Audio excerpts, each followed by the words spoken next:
She was the last woman standing, unwanted, overlooked, invisible. At 31, Clara Whitmore had survived 6 rejections, watching younger women claimed while she faded into dust and silence. This frontier platform would be her graveyard of dreams. But when the richest rancher in the territory arrived late, covered in trail dirt and commanding respect without asking, he didn't choose the beautiful ones. He walked straight past every hopeful face and stopped in front of her. The crowd gasped. Clara's heart stopped. And in that single moment, everything she believed about her worth shattered completely. Stay with me until the end of this story. Hit that like button and comment what city you're watching from. I want to see how far Clara's journey travels across this world. The September sun hung merciless over Dawson Creek, turning the wooden platform into a griddle of broken dreams. Clara Whitmore stood at the far end, her worn carpet bag clutched between gloved hands that had long since stopped trembling. At 31, she'd learned to stand perfectly still when hope was dying, learned not to flinch, not to let her face reveal the crumbling inside. 6 times before, she'd stood on platforms like this one. 6 times, she'd been passed over. The math was simple, brutal, and absolute. In 1878, a woman her age, without means, without family, without the soft prettiness that made men's eyes light up, that woman was a ghost already. The frontier had no use for ghosts, no matter how capable their hands or sharp their minds. Ladies, please form a line according to your registration numbers. Mrs. Hendricks, the stern-faced coordinator from the Women's Settlement Society, moved down the platform with a clipboard and the kind of efficiency that left no room for sentiment. Gentlemen will begin viewing at 2:30. Remember, you are here as prospective brides, not cattle. Maintain your dignity. Clara almost laughed at that. Dignity. As if dignity put food on a table or kept a roof overhead. As if dignity meant anything when desperation carved itself into your bones. She took her place at the end of the line, position number 12 out of 13. Unlucky from the start. To her right stood Emma Thornhill, a wisp of a girl barely 19 with golden hair that caught the sunlight like spun sugar. Emma's hands shook as she smoothed her Sunday dress, and Clara felt an unexpected surge of protectiveness toward this trembling creature who still believed in fairy tales. First time? Clara asked quietly. Emma nodded, not meeting her eyes. Yes, ma'am. My father passed last winter. Farm got sold for debts. I got nowhere else. You'll be fine, Clara said, and meant it. Girls like Emma always got chosen. It was women like Clara, too old, too plain, too obviously used up by life's harsh handling, who rode the rails from town to town, hope bleeding out a little more with each mile. Have you done this before? Emma's voice was small, curious. Once or twice, Clara lied. No need to terrify the girl with the truth. No need to explain what it felt like to stand silent and still while men's eyes slid past you like you were made of air, landing instead on younger faces, smoother skin, the promise of easy fertility and uncomplicated futures. The platform filled with women, some desperate, some hopeful, some wearing the same hollow expression Clara saw in her mirror each morning. The smell of cheap perfume mixed with fear sweat hung in the hot air. Somewhere down the line, a woman was crying softly. Another was praying under her breath. Clara did neither. She'd cried herself empty 3 years ago. And prayer? Prayer was for people who still believed someone was listening. Mrs. Hendricks clapped her hands. Gentlemen are approaching. Stand straight. Smile naturally. Do not speak unless spoken to. Remember, you represent not just yourselves, but the entire Women's Settlement Society program. The men came in a cluster, boots heavy on the wooden planks. Clara counted 15 of them, ranchers, shopkeepers, farmers, a blacksmith still wearing his leather apron. They moved down the line with varying degrees of interest, some bashful, some bold, all of them evaluating horseflesh disguised as matrimony. It happened exactly as Clara knew it would. The first man, a solid-looking farmer named Hutchins, stopped in front of Emma. Name? Emma Thornhill, sir. You cook? Yes, sir, and sew, and keep house, and that'll do. He raised his hand, the signal of selection, Mrs. Hendricks marked her clipboard with sharp efficiency. Emma let out a small gasp of relief, and Clara felt genuinely glad for her. one less soul drowning in the deep water of uncertainty. The selection continued. A quiet brunette named Sarah went to a shopkeeper. A plump, cheerful woman named Molly was claimed by a rancher who looked kind. One by one, hands rose, names were marked, futures were decided in the space between one heartbeat and the next. Clara stood perfectly still. Men's eyes touched her face and slid away, quick as minnows.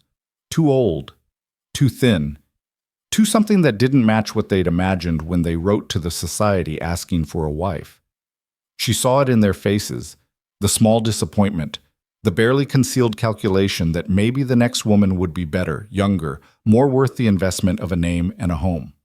By 3 o'clock, only 3 women remained unchosen. Clara, a hard-faced woman named Margaret, who'd cursed loudly at one potential suitor, and Ruth, a widow of 45 who stood with the patience of someone who'd already survived worse than rejection. The remaining men, 2 of them, looked uncomfortable. One was ancient, probably 70, with tobacco-stained whiskers and hands that shook.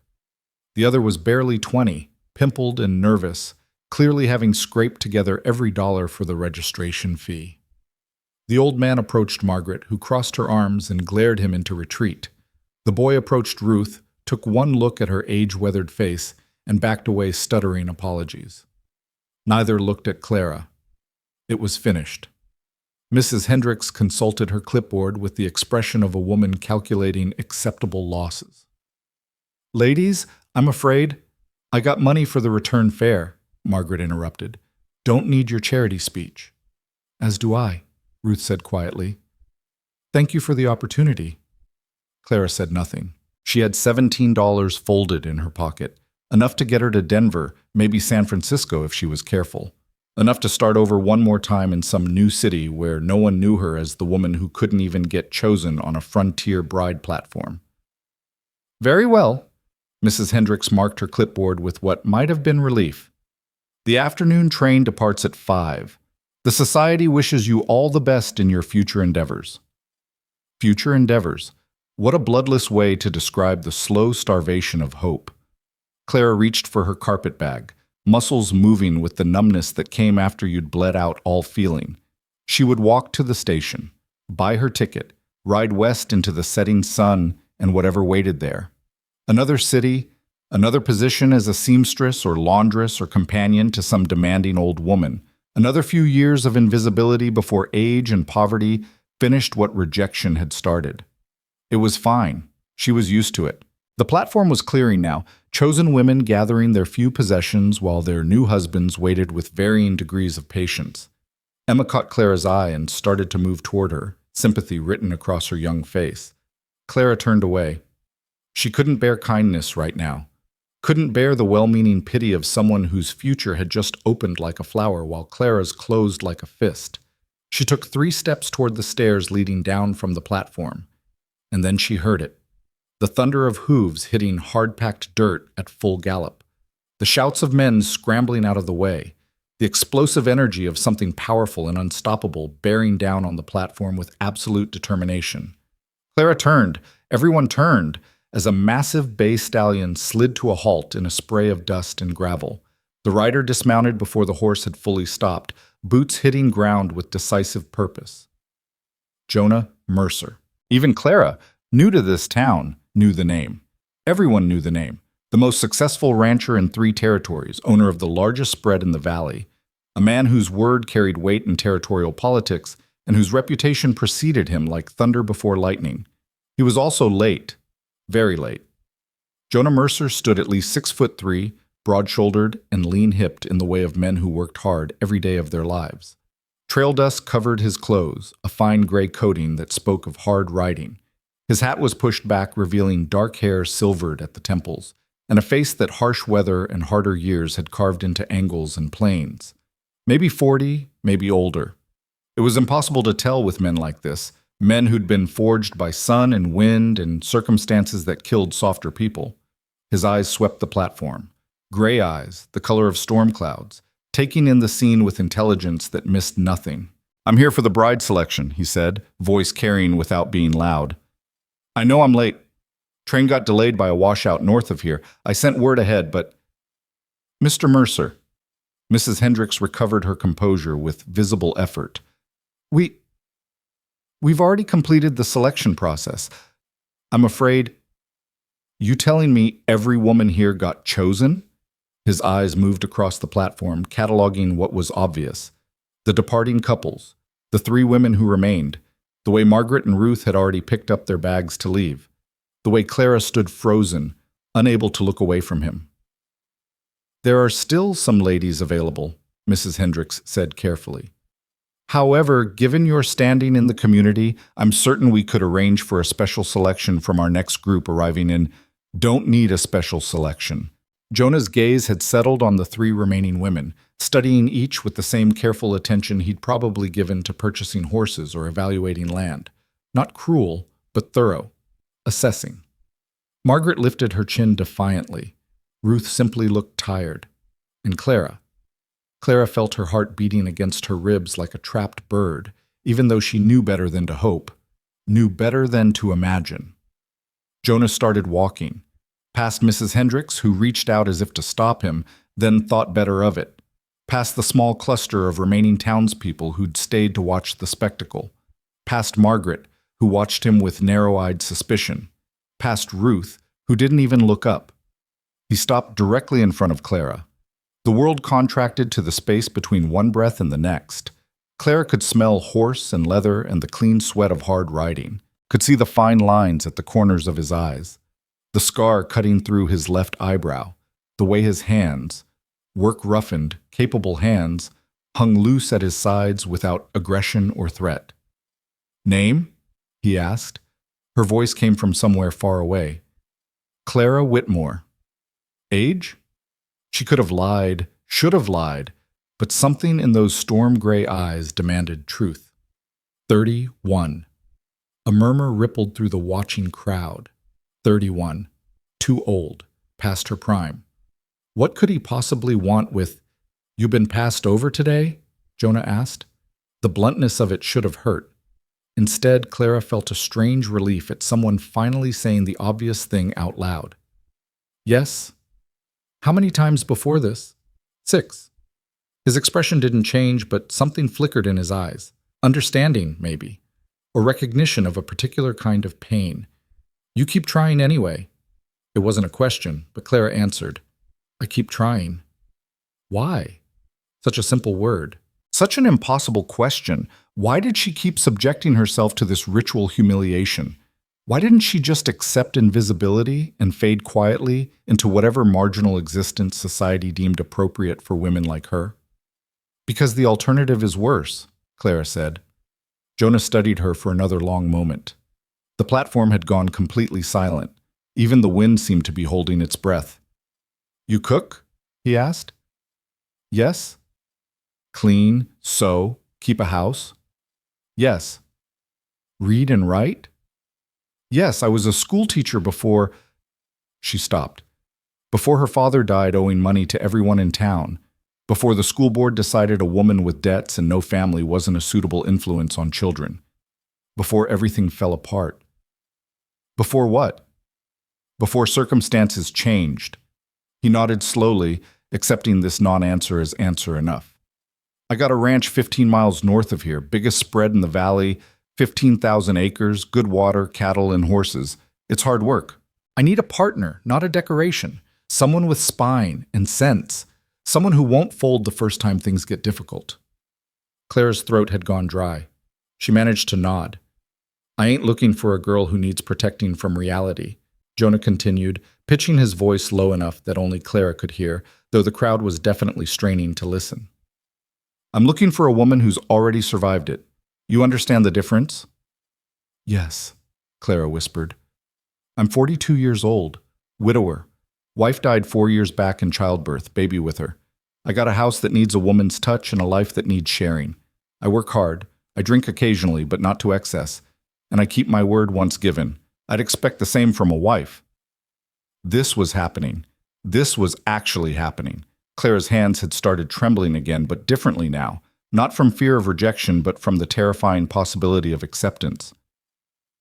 I ain't a young man anymore, Jonah said. And you ain't a young woman. Maybe that's not a disadvantage. Maybe that means we both know what we're getting into. He stepped back slightly, giving her space, and raised his voice so the whole platform could hear. Clara Whitmore, would you be willing to court with the intention of marriage? The platform erupted. Shocked whispers became open exclamations. Mrs. Hendricks actually gasped. Someone in the crowd said, "But she's—" and someone else shushed them violently. Emma Thornhill had tears running down her face, her hand pressed to her mouth. Margaret snorted something that might have been approval. And Clara looked into the storm-gray eyes of Jonah Mercer and saw something she'd never seen before in a man's face when he looked at her. Not pity, not resignation, not the disappointed calculation of someone settling for less than they wanted, but respect. Raw, honest respect for someone who'd been knocked down 7 times and gotten back up every single time. "Yes," Clara heard herself say. "I'd be willing to court." Jonah nodded once, decisive. He turned to Mrs. Hendricks, who still looked faintly stunned. "What's the proper procedure?" Well, there's a week's supervised courtship, separate accommodations naturally, chaperone meetings to determine compatibility. If both parties agree at the end of the week, marriage can proceed with the society's blessing. Fine. Where's she staying? The society maintains rooms at Mrs. Brennan's boarding house for— I'll cover her expenses. Jonah pulled a leather wallet from his pocket, counted out bills with the ease of a man to whom money was a tool, not a worry. 1 week. That enough? More than sufficient, Mr. Mercer. He handed the money to Mrs. Hendricks, then turned back to Clara. I'll call on you tomorrow morning at 9. We'll talk properly then. That acceptable? Yes, Clara managed. Good. He touched the brim of his hat, a gesture that acknowledged her as worthy of courtesy, and walked back to his horse with the same decisive energy he'd brought to the platform. The crowd parted for him automatically. Men who'd ignored Clara minutes ago now watched her with newfound speculation. Women who'd dismissed her now whispered behind gloved hands. Jonah mounted his stallion in one smooth motion, wheeled the horse around, and rode off in the same cloud of dust he'd arrived in. And just like that, he was gone. Clara stood motionless, her carpetbag still clutched in numb hands, trying to process what had just happened. Around her, the platform had exploded into conversation, speculation, gossip, outright disbelief mixing into a roar of voices that barely penetrated the ringing in her ears. Well, Mrs. Hendricks said, recovering her professional demeanor with visible effort, that was highly irregular. But Mr. Mercer is a respected member of the community, and his offer was made in good faith. Miss Whitmore, if you'll follow me, I'll show you to your accommodations. Clara nodded mutely and followed. Behind her, she heard Margaret's rough voice cutting through the chatter. About damn time someone had the sense to pick quality over packaging. And Ruth's quiet addition. Some men know what they're looking for. Rest are just fools shopping for pretty. Emma caught up with Clara as they descended the platform stairs, grabbing her hand and squeezing tight. Oh, Miss Clara, Mr. Mercer, he's the wealthiest man in the territory. And he chose you. Isn't it wonderful? Clara looked at the girl's shining face and felt something crack open in her chest. Not quite hope. She'd learned better than that. But something close to it. Something dangerous and terrifying and utterly necessary. Ask me in a week, she said softly, when I know if it's real. Mrs. Brennan's boarding house was a tidy 2-story structure on the respectable end of Dawson Creek's main street. The proprietress herself was a compact woman of 60 with sharp eyes that missed nothing and a brisk efficiency that reminded Clara of a particularly organized bird. You're the one Jonah Mercer chose, Mrs. Brennan said, leading Clara up the narrow stairs. Not a question. In a town this size, news traveled faster than wildfire. Yes, ma'am. Surprised everyone, I'll wager. Including me.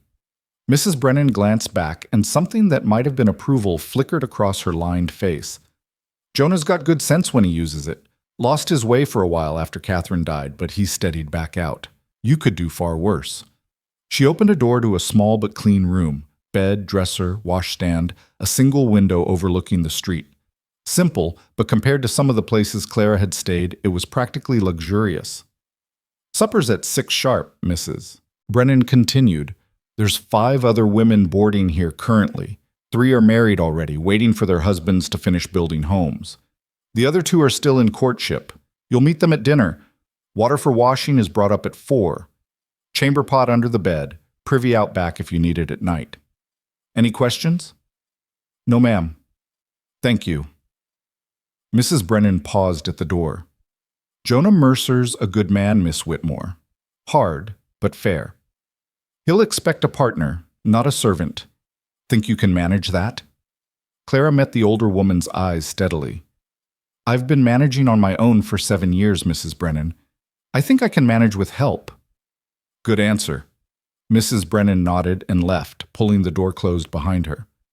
Alone finally, Clara set her carpet bag on the bed and sat down beside it. Her legs had started shaking, delayed reaction setting in now that she was safe from watching eyes. She gripped her knees and tried to breathe steadily through the storm of emotions threatening to overwhelm her carefully maintained composure. He chose her. Jonah Mercer, the richest rancher in 3 territories, had walked past every other woman and chosen her. Why? The question circled like a vulture. Men like that didn't choose women like her unless there was a reason, an angle, something that made sense of the incomprehensible.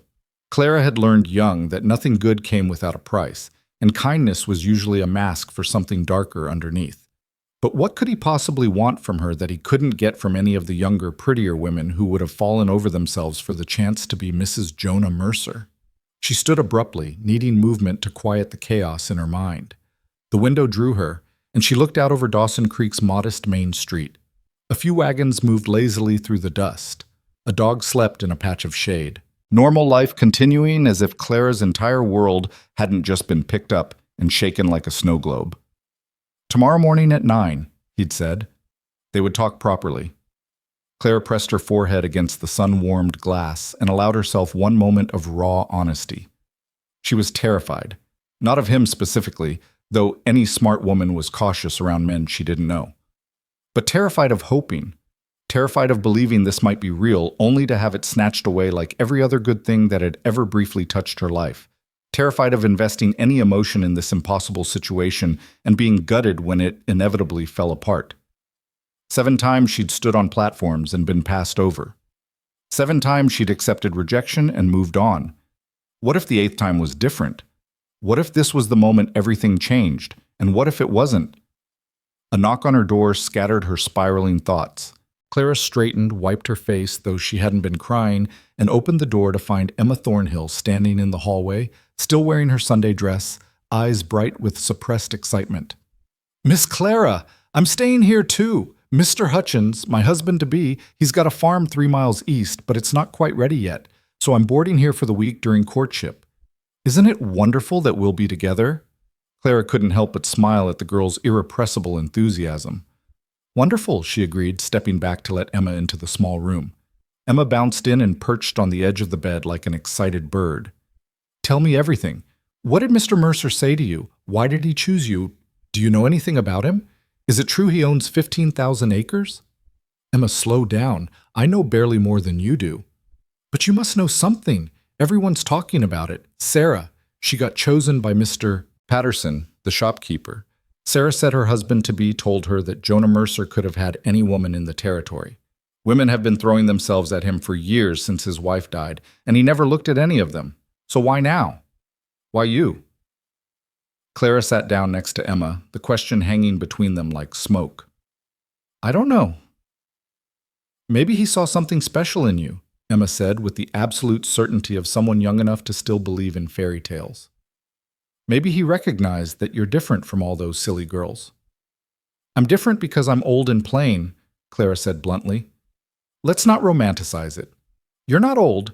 31 isn't old. In frontier marriage terms, it's ancient."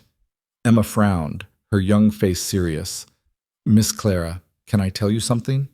When I was standing on that platform, before Mr. Hutchins chose me, I was watching you. You stood so straight, even when everyone was being chosen except you. You didn't cry or beg or make yourself small.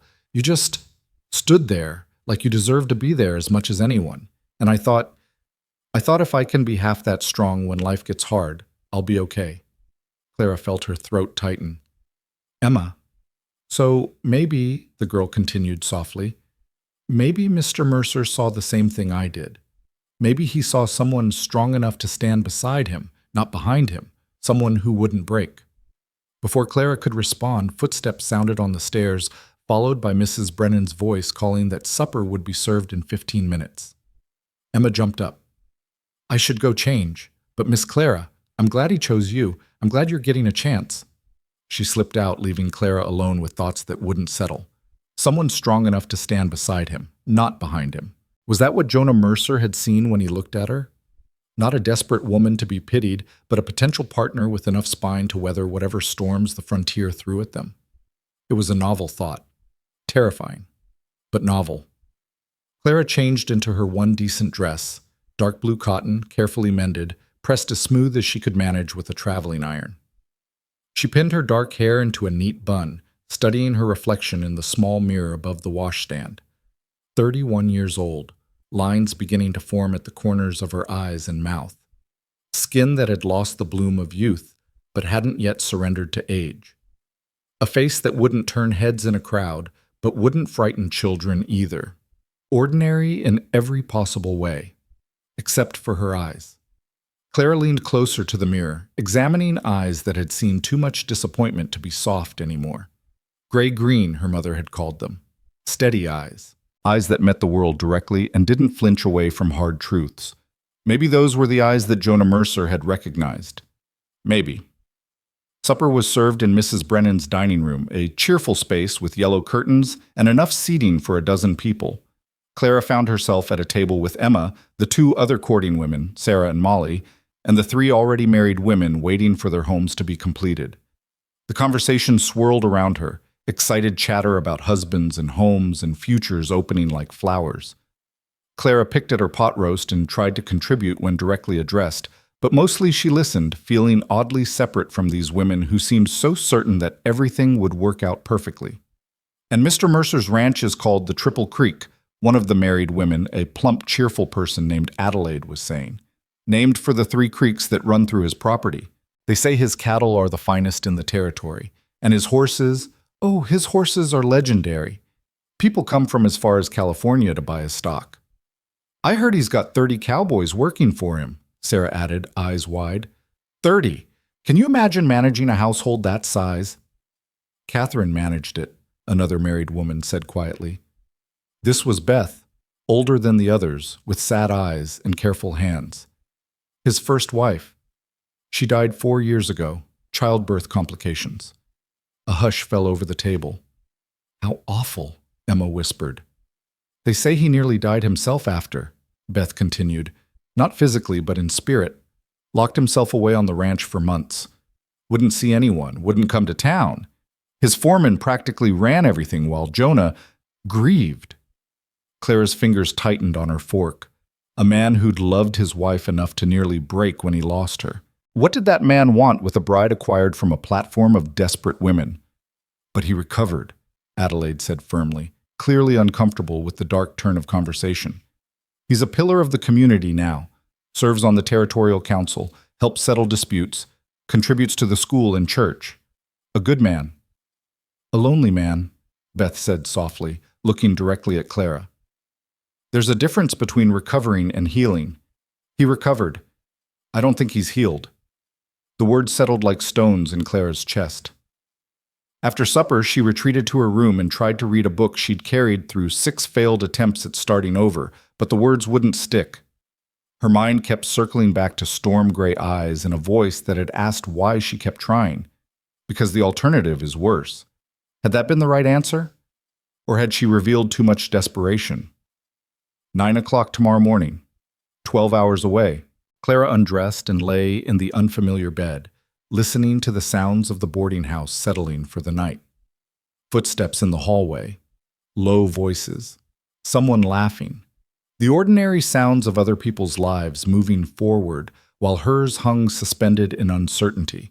She thought about praying but couldn't find the words.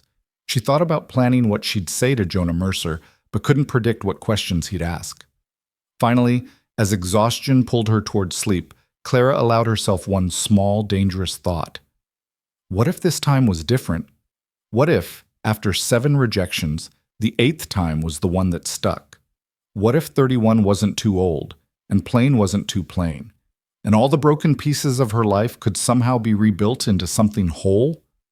The thought terrified her more than any rejection ever had, because rejection she knew how to survive.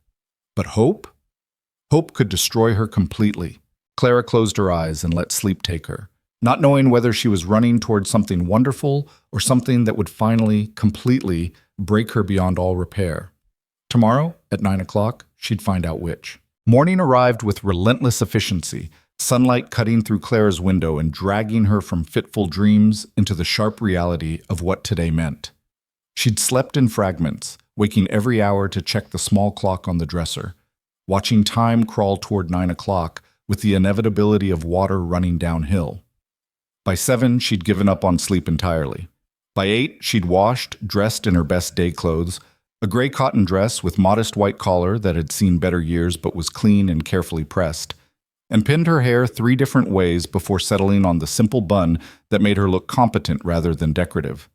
Her hands shook as she worked, and she hated the trembling, hated the vulnerability it revealed.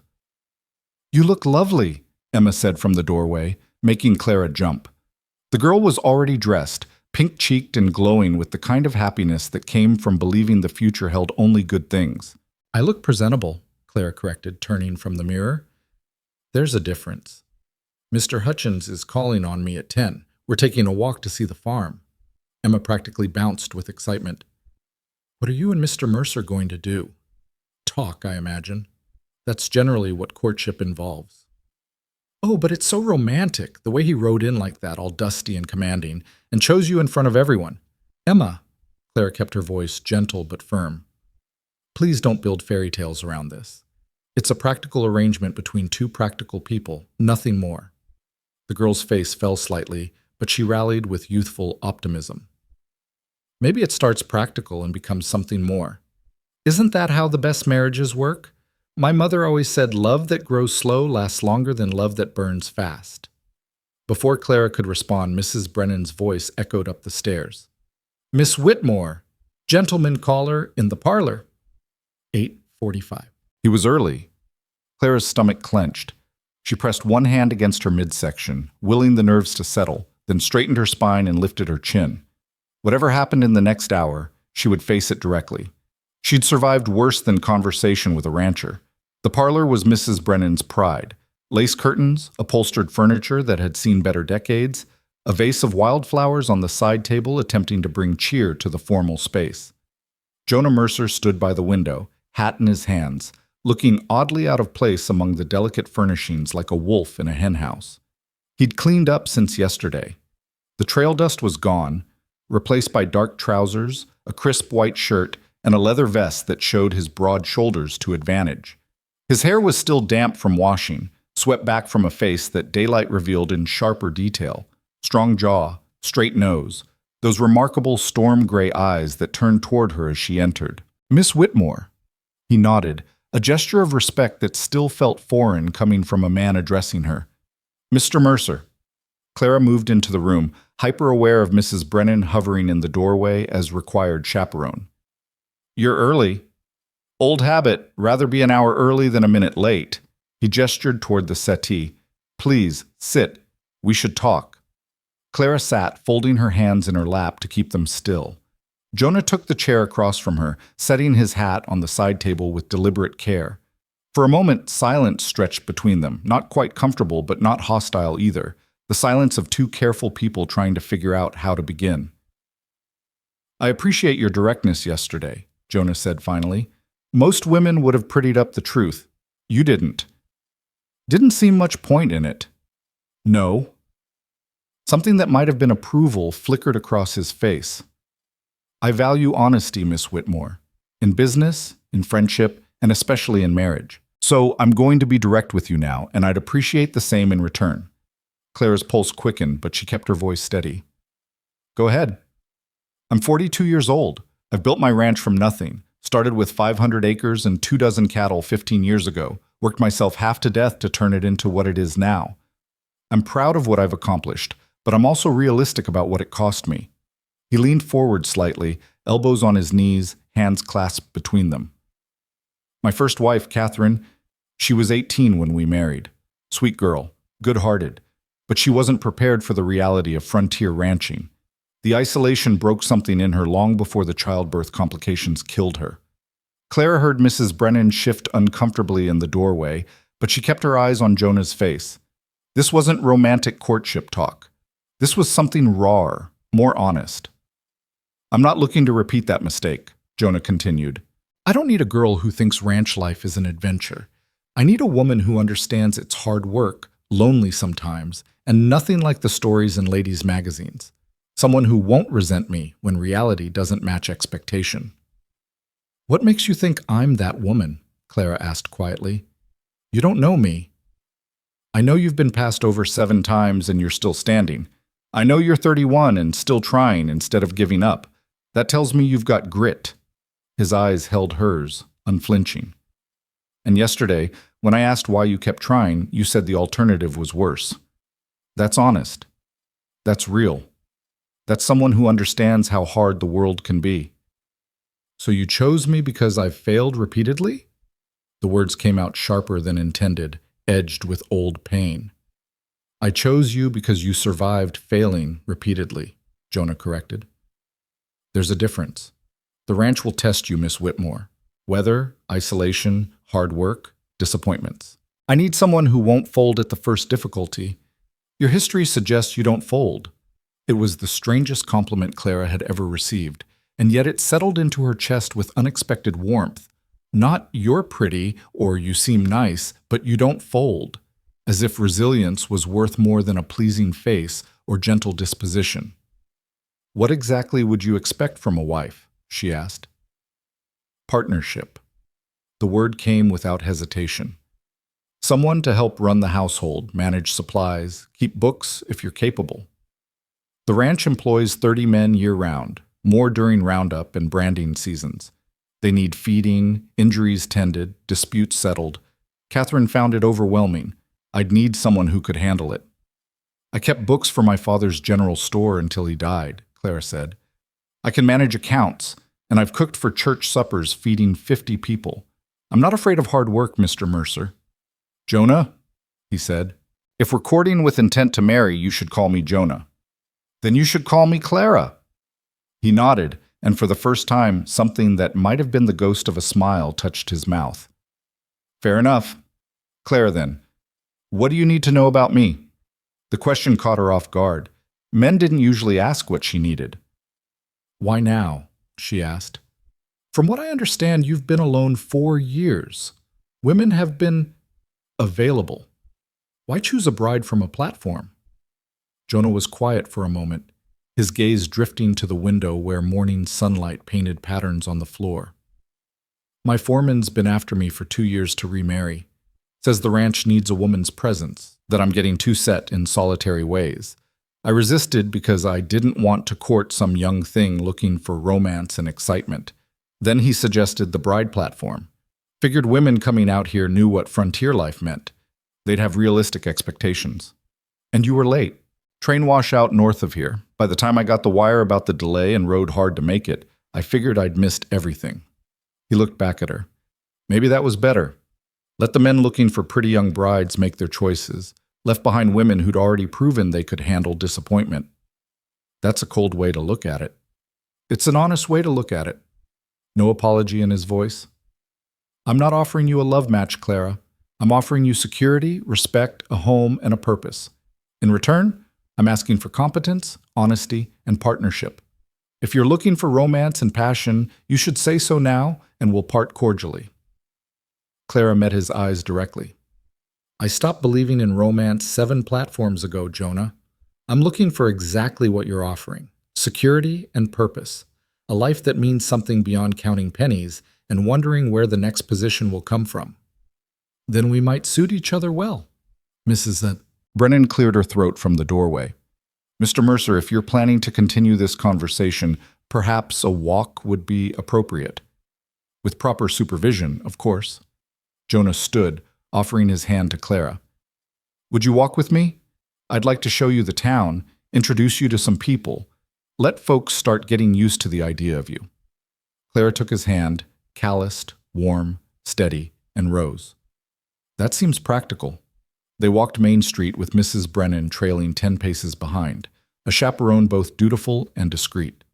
The morning was warming into the kind of crisp autumn day that made the sky look impossibly blue. Dawson Creek was waking up around them, shops opening, people beginning their daily routines. And every single person they passed stopped to stare. Clara felt the weight of their eyes, heard whispers spreading like ripples in water. There goes Jonah Mercer, with that woman he chose. The old one. What's he thinking? She kept her spine straight and her expression neutral, refusing to give them the satisfaction of seeing her discomfort. Ignore them, Jonah said quietly, tucking her hand into the crook of his elbow with casual possessiveness. Small town, big news. They'll find something else to gossip about by next week. You don't mind them talking about you. I mind if they're disrespectful to you, otherwise people can think what they like. I know my own mind. They stopped at Patterson's General Store, where Sarah's new husband looked up from arranging canned goods with obvious curiosity. Jonah nodded to him. Morning, James. This is Clara Whitmore. We're courting.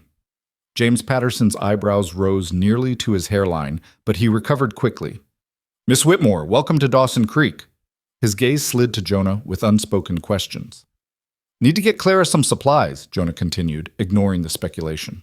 Good walking boots, work gloves, riding clothes if you've got them. Bill to my account. Riding clothes? Clara asked. Ranch is 15 miles from town. You'll need to know how to ride. He turned back to James. And a proper hat. Sun out there will burn her to blisters without one. Clara felt something shift inside her chest. He was outfitting her for his life, making practical preparations as if her acceptance was certain. Not arrogant exactly, but confident. A man used to making decisions and having them stick. I can't let you buy me things before we're... Consider it an investment, Jonah interrupted. Whether you decide to marry me or not, you'll need proper gear for ranch visits this week. Practical, not personal.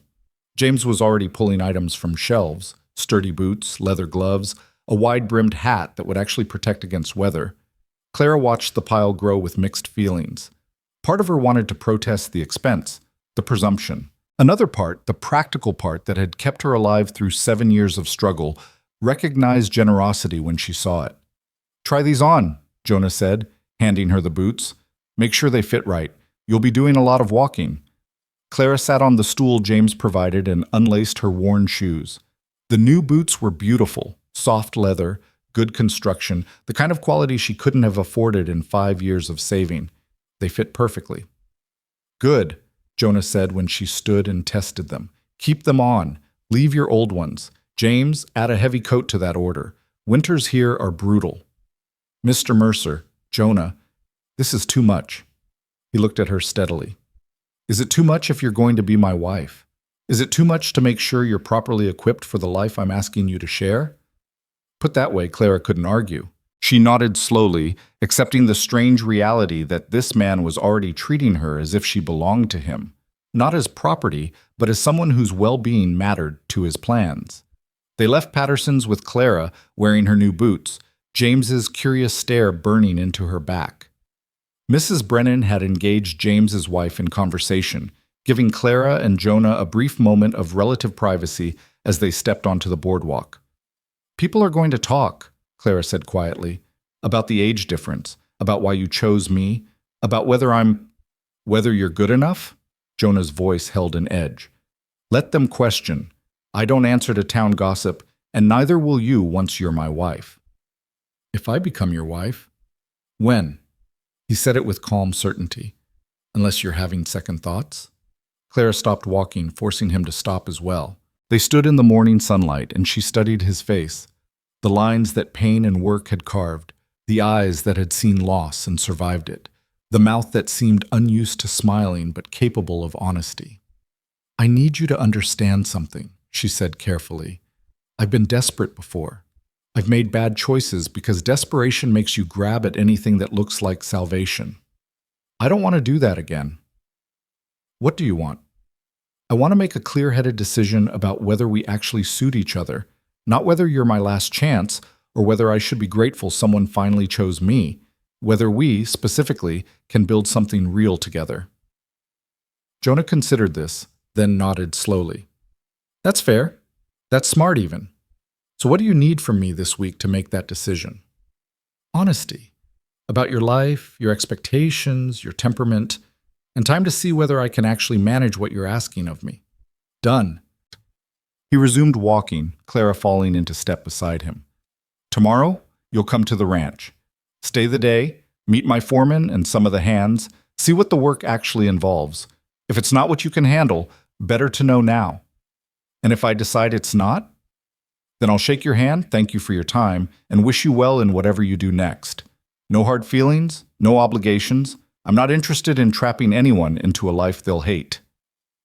The simplicity of it was almost shocking.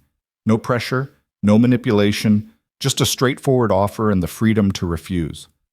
Clara had dealt with enough men to know how rare that was. They walked in silence for a while, making a circuit of the small town. Jonah pointed out landmarks, the church where services were held every Sunday, the doctor's office run by a competent if somewhat drunk physician named Hadley, the blacksmith who did excellent work when sober. He introduced her to people they met with the same straightforward announcement.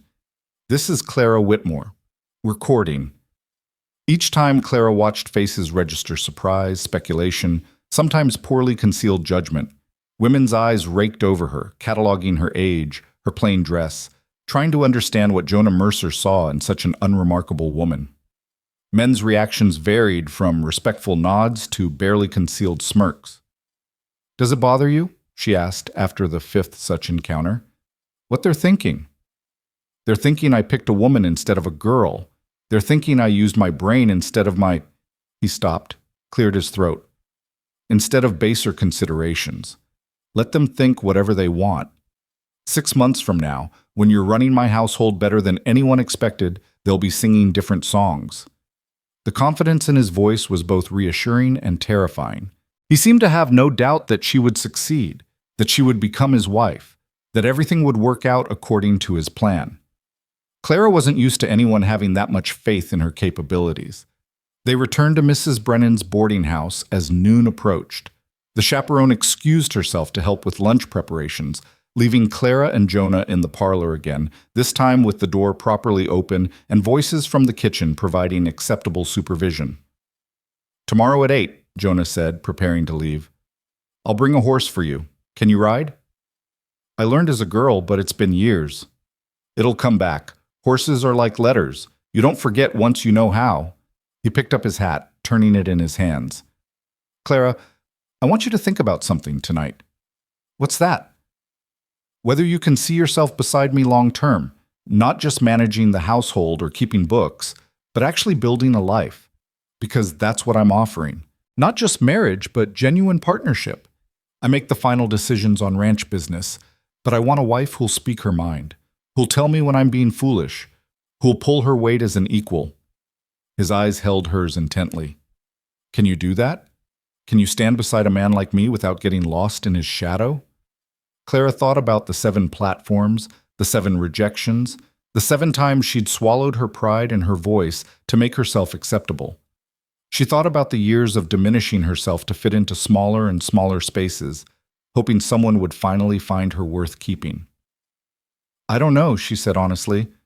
"I've spent so long trying to make myself smaller that I'm not sure I remember how to take up space anymore." "Then maybe it's time you learned again." Jonah settled his hat on his head.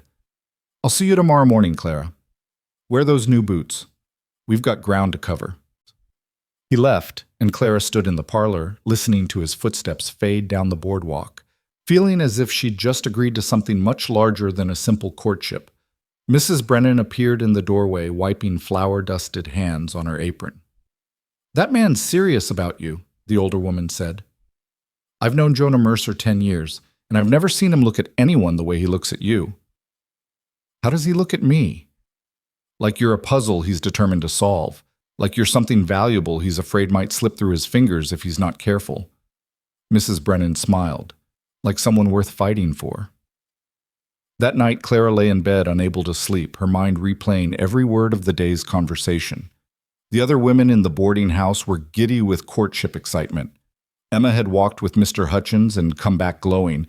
Sarah had picnicked with her shopkeeper. Molly had been given flowers by her rancher suitor. They all seemed so certain, so confident that everything would work out perfectly. Clara envied them that certainty while simultaneously distrusting it. Life had taught her that certainty was usually an illusion, that the ground could open beneath your feet when you least expected it. But Jonah hadn't offered certainty. He'd offered honesty, partnership, and the freedom to choose or refuse. That felt more real than all the romantic promises in the world. Clara rolled onto her side, watching moonlight paint silver squares on the floor, and tried to imagine herself as Mrs. Jonah Mercer. Tried to picture the ranch, the cattle, the men she'd be responsible for feeding and managing. Tried to envision a life where she wasn't invisible, wasn't an afterthought, wasn't constantly bracing for the next rejection. It was harder to imagine than she'd expected.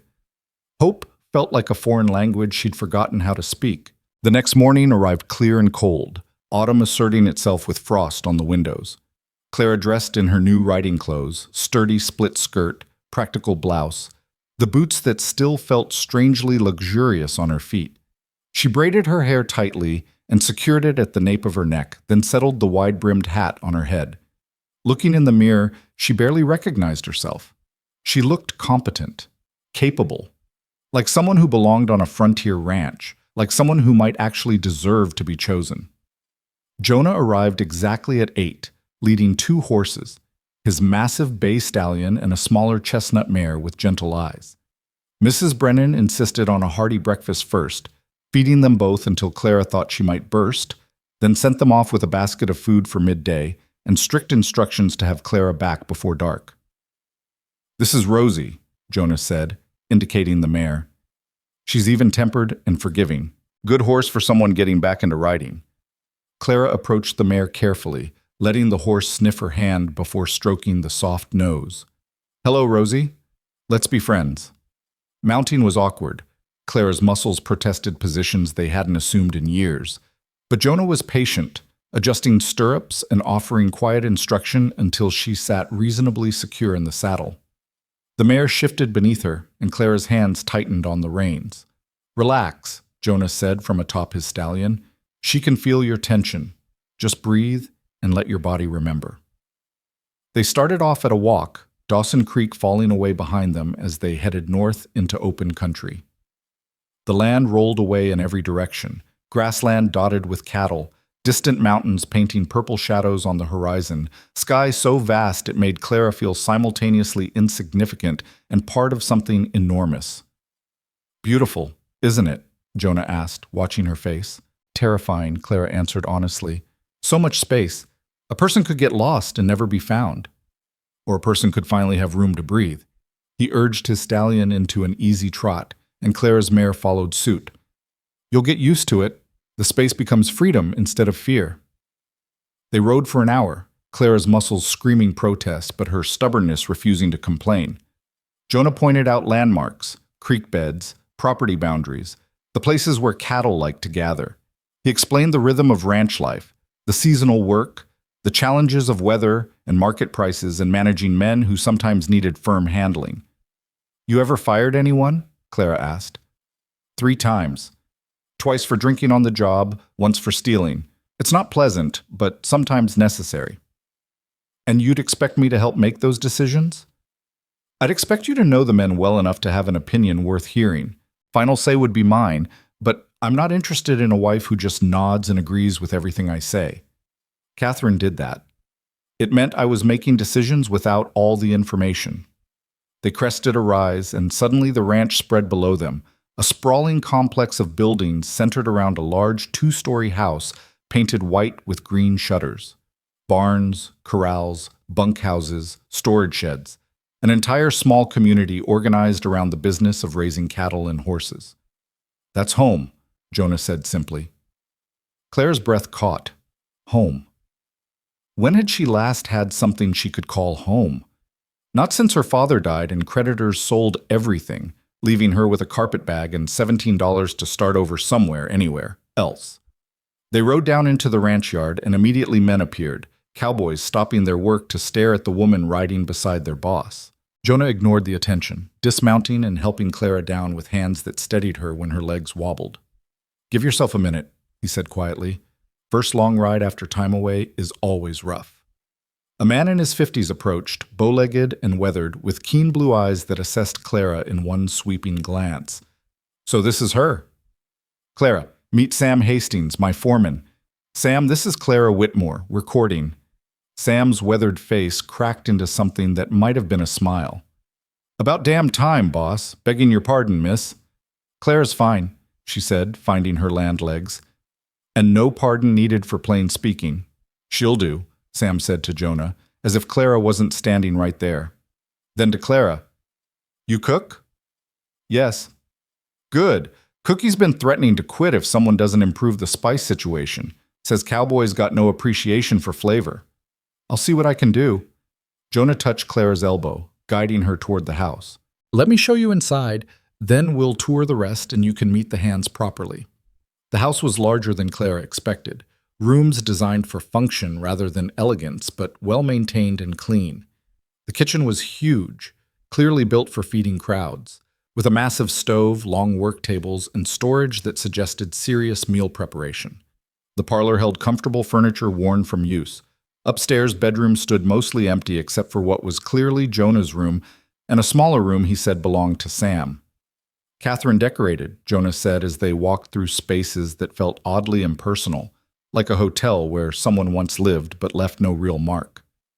"Most of her things are packed away in the attic. I'd expect you to make this place your own, however you see fit." Clara ran her hand along a bare mantelpiece, imagining what could be. Curtains, personal touches, warmth that came from habitation rather than just occupation. "It's a good house. Solid. Lonely," Jonah said bluntly. "Hasn't felt like home since she died.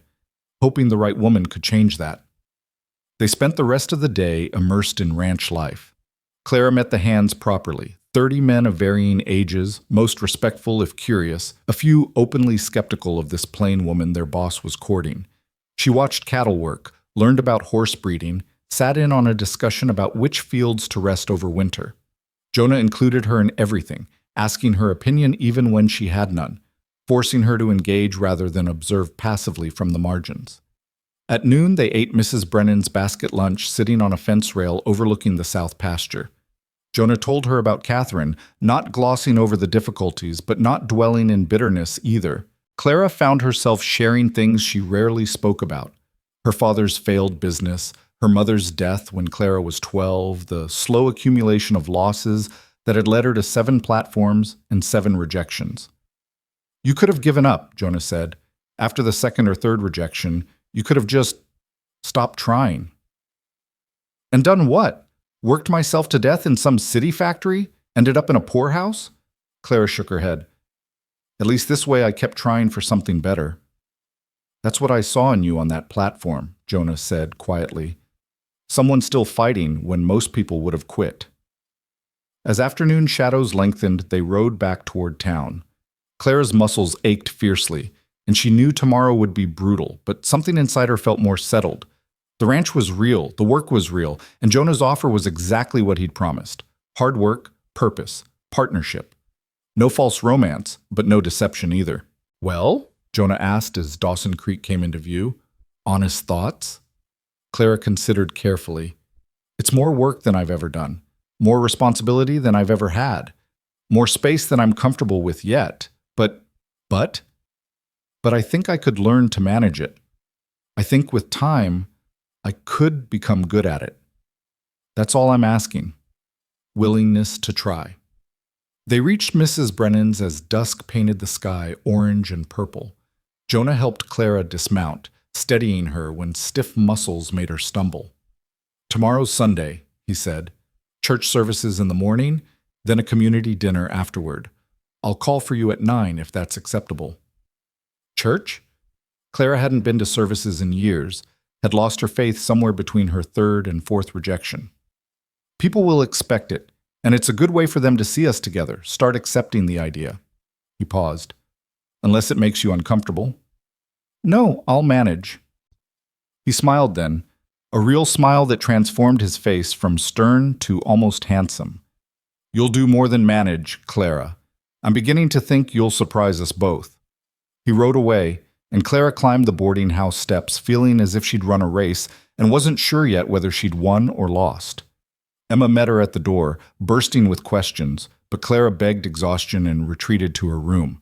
Alone finally, she removed the boots and rubbed her aching feet, processing everything she'd seen and learned. The ranch was vast, the work endless, the responsibility staggering. Jonah was exactly what he'd presented himself as, hard, honest, looking for partnership rather than subservience. Could she do this? Could she really step into that life and make it her own? The alternative is worse.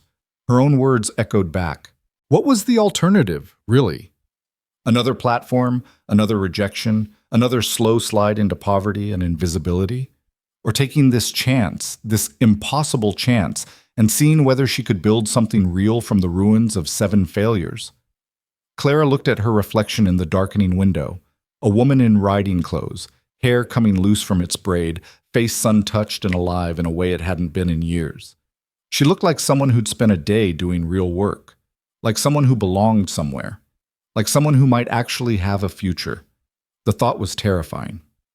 But standing there in the gathering dark, Clara made her decision.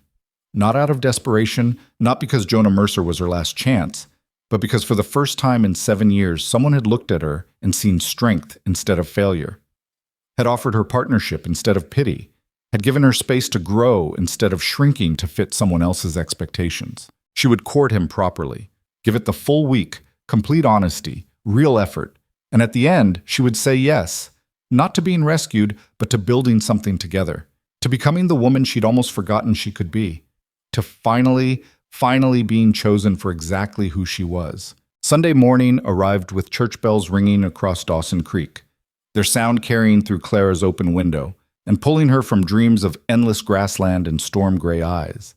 She dressed with particular care, knowing that today she would face the entire community as Jonah Mercer's chosen woman.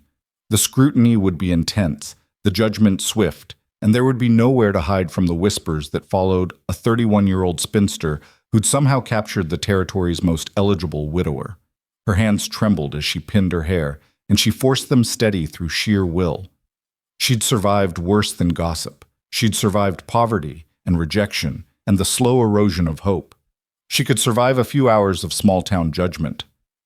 Emma knocked softly and entered without waiting for permission, her young face bright with excitement. "Oh, Miss Clara, you look so elegant. That dress is perfect." Clara glanced down at her Sunday best. Dark green cotton with modest black trim, the nicest thing she owned, but still painfully plain compared to what fashionable women wore. "It's old. It's dignified. You look like a rancher's wife already." Emma clasped her hands together, practically vibrating with romantic enthusiasm. "Mr. Hutchins says everyone's talking about you and Mr. Mercer. He says it's all anyone can discuss." "I'm sure." Clara kept her voice dry, fighting the urge to claim sudden illness and avoid the entire ordeal. "Some of the talk is mean," Emma admitted, her smile fading. "Mrs. Patterson, the shopkeeper's wife, she was saying yesterday that Mr. Mercer must be losing his faculties to choose someone so—" Well, she didn't finish, but her meaning was clear. "Someone so old and plain," Clara finished flatly. "It's fine, Emma. I know what I am. You're strong and capable and exactly what he needs." Emma's fierce defense surprised Clara. "Those silly women with their pretty faces and empty heads, they wouldn't last a month on that ranch. But you? You'll build something real there. Anyone with eyes can see it." Before Clara could respond, Mrs. Brennan's voice called up the stairs, announcing Jonah's arrival. Clara took a deep breath, squared her shoulders, and descended to face whatever the day would bring. Jonah waited in the parlor wearing a dark suit that made him look even more formidable than usual, his hat in his hands and his expression unreadable. When he saw Clara, something flickered in his eyes, approval, perhaps, or simple acknowledgement that she'd made an effort. "You look well," he said simply. "Thank you. So do you." They walked to church side by side, and Clara felt the weight of watching eyes from every window they passed. People openly stared now, no longer bothering with pretense. She heard her name whispered, felt judgment rolling off the town like fog, thick and suffocating. Jonah seemed utterly unbothered. He guided her with a hand at her elbow, nodding pleasantly to people they passed, his demeanor that of a man completely comfortable with his choices and unconcerned with others' opinions. "How do you do it?" Clara asked quietly as they approached the small white church. Not care what they think? Who says I don't care? Jonah's voice was equally quiet. I just care more about what I know to be true than what they assume to be true. There's a difference. The church was packed, every pew filled with families dressed in Sunday finery. A hush fell as Jonah and Clara entered, every head turning to stare. Clara felt her face heat, but she kept her chin up and her spine straight as Jonah led her to a pew near the front, his regular spot clearly, from the way people shifted to make room. They sat, and immediately the whispers started, rustling through the congregation like wind through dry leaves. Clara caught fragments. Old enough to be one of his ranch hands. What's he thinking? Must be desperate. Poor Catherine would be mortified. Beside her, Jonah sat utterly still, his face carved from granite, giving no indication he heard any of it. Clara tried to match his composure, folding her hands in her lap and staring straight ahead at the simple altar. The service began, and for an hour Clara endured hymns and scripture readings, and a sermon about patience and faith that felt pointed, though the elderly pastor never looked directly at her. Throughout it all, she felt eyes boring into her back, felt the weight of speculation and judgment pressing down until she could barely breathe. When it finally ended, Clara wanted nothing more than to flee back to the boarding house and hide. But Jonah had other plans. He stood, offering his hand to help her up, and guided her outside where the entire congregation had gathered for the community dinner, tables set up under ancient oak trees, women laying out food while children ran shrieking between the adults. "Jonah!" A woman's voice, sharp and carrying. "A word, please."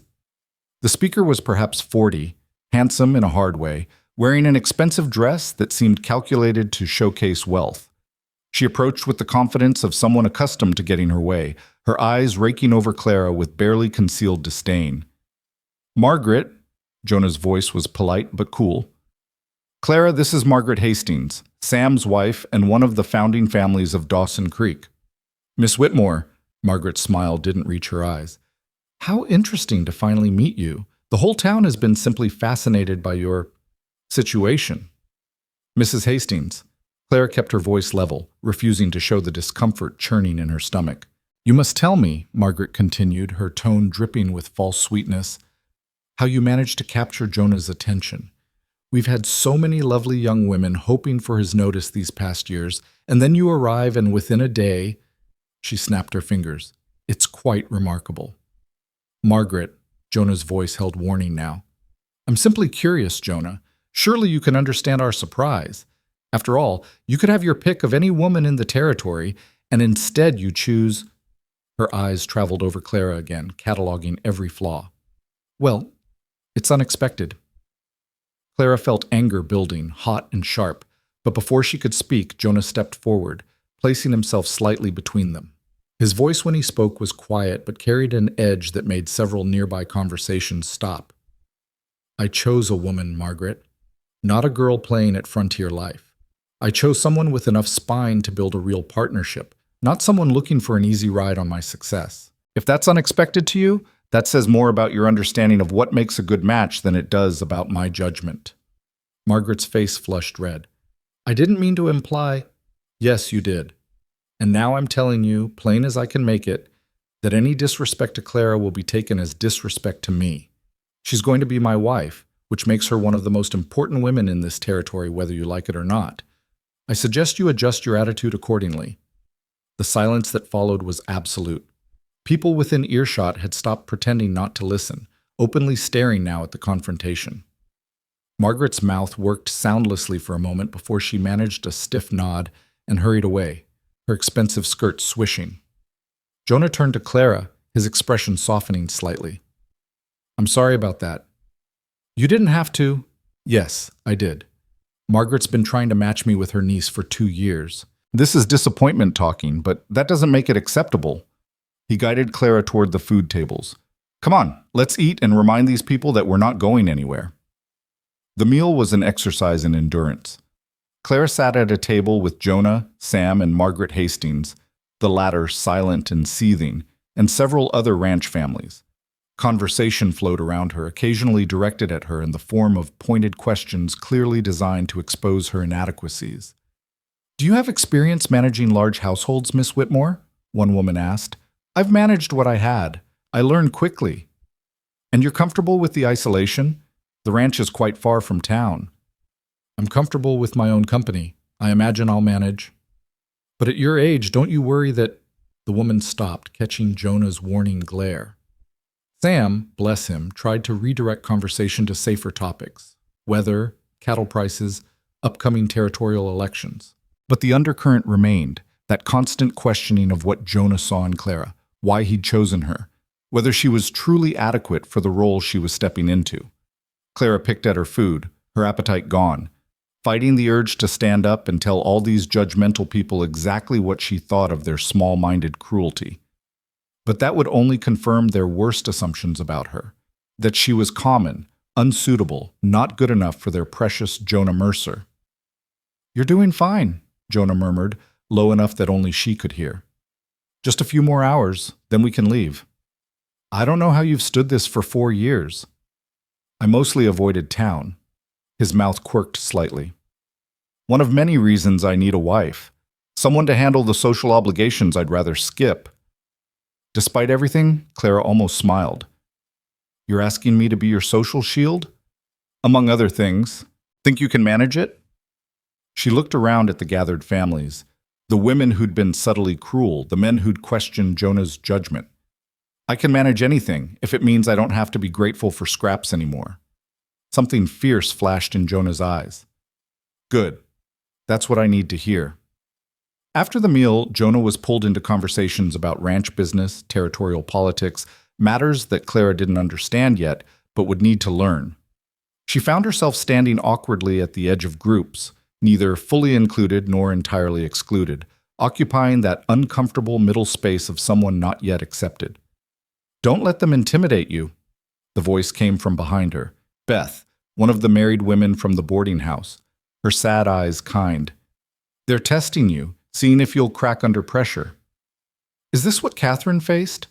Beth hesitated, then nodded. Worse, actually. She was so young, so overwhelmed by everything. They sensed weakness and circled like wolves. By the end, she barely left the ranch because facing town was too painful. "And they think I'll do the same?" "Some do. Others figure you're tougher, since you've already survived so much." Beth studied Clara carefully. "Which are you? The woman who'll fold, or the one who'll prove them all wrong?" Clara thought about 7 platforms, 7 rejections, 7 times she'd picked herself up and tried again. She thought about the alternative, slow starvation of hope and purpose and dignity. She thought about Jonah's offer of partnership, of being seen as strong instead of broken. "I'm the woman who doesn't fold," she said quietly. "I can't afford to." Beth smiled, the first genuine warmth Clara had received from anyone except Emma. "Then you'll do just fine. Give it 6 months. By spring, half these women will be asking your advice on household management, and the other half will be telling everyone they knew you were perfect for Jonah all along." The afternoon dragged on, and Clara felt her composure fraying with each whispered comment, each speculative glance, each barely concealed judgment. When Jonah finally suggested they take a walk, she nearly sagged with relief. They escaped the churchyard and walked toward the edge of town where buildings gave way to open land. The autumn air was crisp, smelling of wood smoke and distant rain. Clara breathed deeply, letting the space and silence wash away some of the tension coiled in her chest. "That was brutal," Jonah said after they'd walked in silence for several minutes. "Worse than I expected." "Is it always like this?" "No. Usually people mind their own business better. But we're the biggest news this town's had in months, so everyone feels entitled to an opinion." He stopped walking, turning to face her. "Clara, I need to ask you something, and I need you to be completely honest." Her stomach tightened. "All right. Can you handle this? Not just today, but long term. Because this is part of the life I'm offering. Small-town politics, gossip, people who'll judge you for not being what they expected. It doesn't matter to me. I know my own mind and I stand by my choices. But it'll matter to you, having to face this every time we come to town." Clara considered lying, putting on a brave face, and pretending the day hadn't shaken her. But Jonah had asked for honesty, and she owed him that much. "It's harder than I expected," she admitted. "I thought I was past caring what people thought of me. Turns out, I'm not as tough as I believed. That's not weakness. That's being human. But can I handle it long term?" Clara looked out over the grassland stretching toward distant mountains. "I don't know. I want to say yes, that I'll develop thicker skin and stop caring. But honestly, I'm not sure. I've spent so long being invisible that being visible feels like standing naked in a town square." Jonah was quiet for a long moment. When he spoke, his voice was thoughtful. "You know what I see when I look at you? A mistake? A consolation prize? A woman past her prime who should be grateful for any attention? No." His voice was firm. "I see someone who's been beaten down repeatedly and keeps standing back up. I see someone who tells the truth even when it's uncomfortable. I see someone with enough courage to face a hostile church congregation and not run crying." He paused. "I see someone stronger than Catherine ever was, stronger than most people I know." Clara's throat tightened. "You barely know me." "I know enough. And Clara, here's what you need to understand. I'm not offering you this life because I think you'll be grateful. I'm offering it because I think we can build something real together.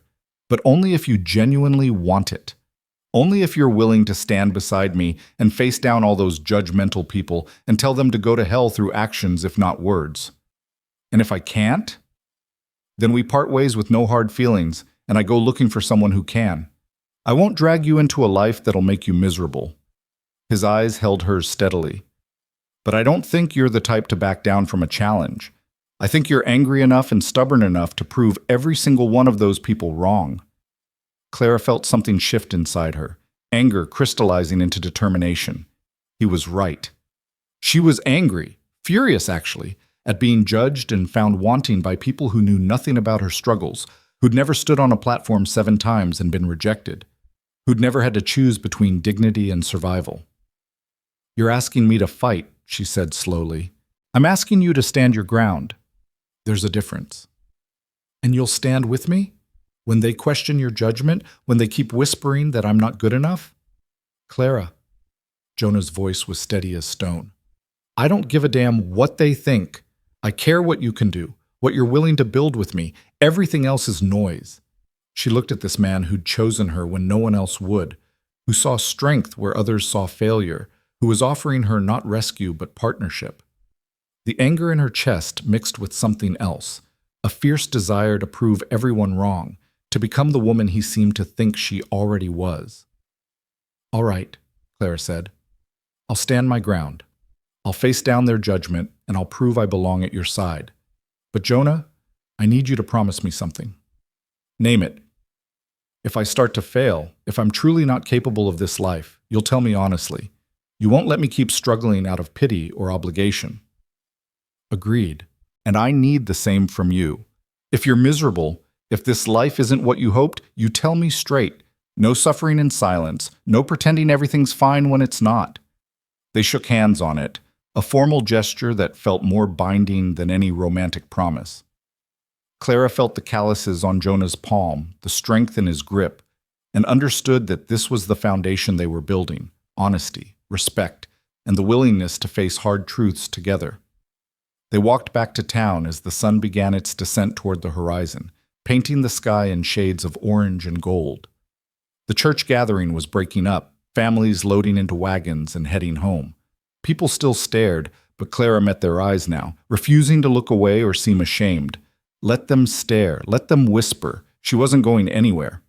Jonah walked her back to Mrs. Brennan's boarding house as dusk settled over Dawson Creek. At the door, he paused, his expression serious. "Tomorrow I need to ride to the north pasture, check on some pregnant mares. It's a full day's work, and I can't take you along. But Tuesday, I'd like you to come back to the ranch. Spend the day working with Cookie, learning the kitchen setup, meeting more of the hands. Can you do that?" "Yes." "And Clara, after today, after facing all that judgment, are you still willing to see this courtship through?" She met his storm-gray eyes and saw genuine concern there, genuine care for her well-being beyond just his own needs. It steadied something inside her that had been shaking since the church service. I'm still willing, she said. Are you? Now that you've seen how people react to your choice? More certain than ever. He touched his hat brim. Get some rest. Tuesday will be hard work. After he left, Clara climbed to her room and found Emma waiting, bursting with questions about the day. Clara gave her a sanitized version, leaving out the worst of Margaret Hastings' cruelty, downplaying the constant judgment. But Emma was sharp enough to read between the lines. They were awful to you, weren't they? The girl's eyes filled with sympathetic tears. I heard Mrs. Patterson telling someone that Mr. Mercer must be going senile to choose someone so... Well, she didn't finish, but I knew what she meant. It's fine, Emma.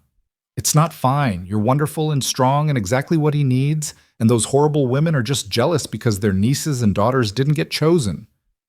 Clara couldn't help but smile at Emma's fierce defense. Perhaps, but their jealousy is their problem, not mine. I have more important things to worry about than petty gossip. Like what? Like whether I can actually manage a ranch household. Like whether I can learn to ride well enough to be useful. Like whether I can build something real with a man I barely know. Clara sat on the bed, suddenly exhausted. Like whether I'm brave enough to actually grab this chance instead of sabotaging it out of fear. Emma sat beside her, taking her hand. You are brave enough, Miss Clara. You've already proven that by trying 7 times. Most people give up after 1 rejection. That night, Clara lay awake thinking about bravery and fear, about the difference between enduring and truly living. She'd been enduring for 7 years, surviving rejections, swallowing pride, making herself small and acceptable and grateful for scraps. But Jonah was offering her something different. He was asking her to take up space, to stand her ground, to become someone who mattered. The question was whether she could actually do it, whether she could shed the skin of 7 failures and step into the role of partner to one of the territory's most successful men, whether she could look in the mirror and see someone worthy of being chosen instead of someone desperate for any chance at all. Monday passed in a strange limbo. Clara helped Mrs. Brennan with household tasks, walked to the general store for supplies, and endured more stares and whispers from townspeople who couldn't seem to stop discussing Jonah Mercer's baffling choice. She held her head high and went about her business, but each whispered comment felt like a small cut, death by 1,000 judgments. That evening, a knock came at her door. When Clara opened it, she found Margaret Hastings standing in the hallway, her expression tight but no longer openly hostile. "May I speak with you?" Margaret asked stiffly. Clara stepped back, allowing her into the small room. They stood awkwardly, 2 women who'd gotten off to the worst possible start, neither quite sure how to proceed. "I owe you an apology," Margaret said finally. "My behavior yesterday was inexcusable. Sam took me to task for it quite thoroughly last night." "I see." "The truth is..." Margaret paused, seeming to struggle with honesty. "The truth is, I had hopes for my niece Sarah. She's a lovely girl, accomplished, from a good family. When Jonah showed no interest despite my best efforts, I was disappointed. And when he chose you..." She stopped, flushing. "When he chose the old plain woman instead of the lovely accomplished girl, you were insulted on your niece's behalf," Clara finished flatly. "Yes." At least Margaret was honest. "But Sam reminded me that Jonah's first marriage taught him what he doesn't need. He doesn't need lovely or accomplished. He needs capable and strong. And according to Sam, who's worked with Jonah for 15 years, you've already proven yourself more capable in 2 days than most women would in 2 months." Clara wasn't sure how to respond to this backhanded compliment-apology combination. "I'm not asking us to be friends," Margaret continued, "but I am asking for a chance to start over. Dawson Creek is a small town and ranch families depend on each other. Sam and Jonah are close. That means you and I will be seeing each other regularly. I'd prefer not to have constant tension."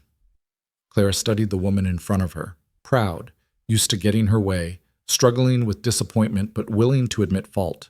It wasn't a perfect apology, but it was honest, which counted for something. "I appreciate your honesty, Mrs. Hastings, and you're right, constant tension would make life difficult for everyone. I'm willing to start fresh if you are." Relief flickered across Margaret's face. "Thank you. And please, call me Margaret. Mrs. Hastings makes me feel ancient." After Margaret left, Clara sat on her bed feeling oddly unsettled. The apology had been genuine, but it also revealed something she hadn't fully considered: the political complexity of being Jonah Mercer's wife. Ranch families depended on each other, which meant navigating relationships, managing conflicts, building alliances. It wasn't enough to simply manage a household. She'd need to become part of a community, a leader even, whether she felt ready or not. Tuesday morning arrived cool and clear, perfect weather for hard work. Jonah came for Clara at 8, and they rode to the ranch with comfortable conversation about weather and cattle and the upcoming winter preparations. The horses' hooves beat a steady rhythm against packed earth, and Clara found herself relaxing into the ride, her body remembering skills long dormant.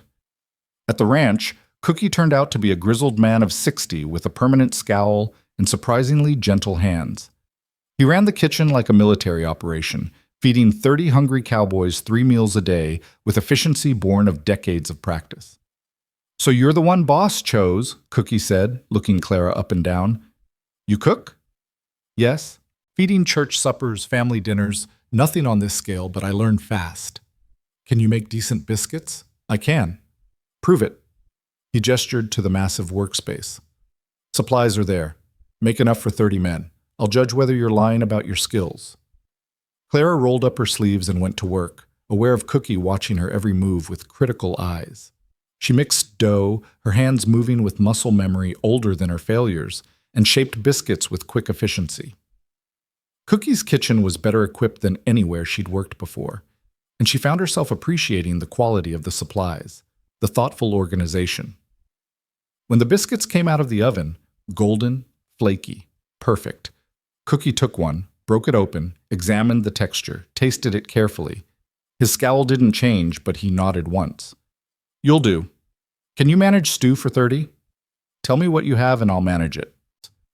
They worked side by side through the morning, Cookie barking instructions and criticisms while Clara chopped vegetables, seasoned meat, and tried to absorb everything he was teaching her about cooking on this scale.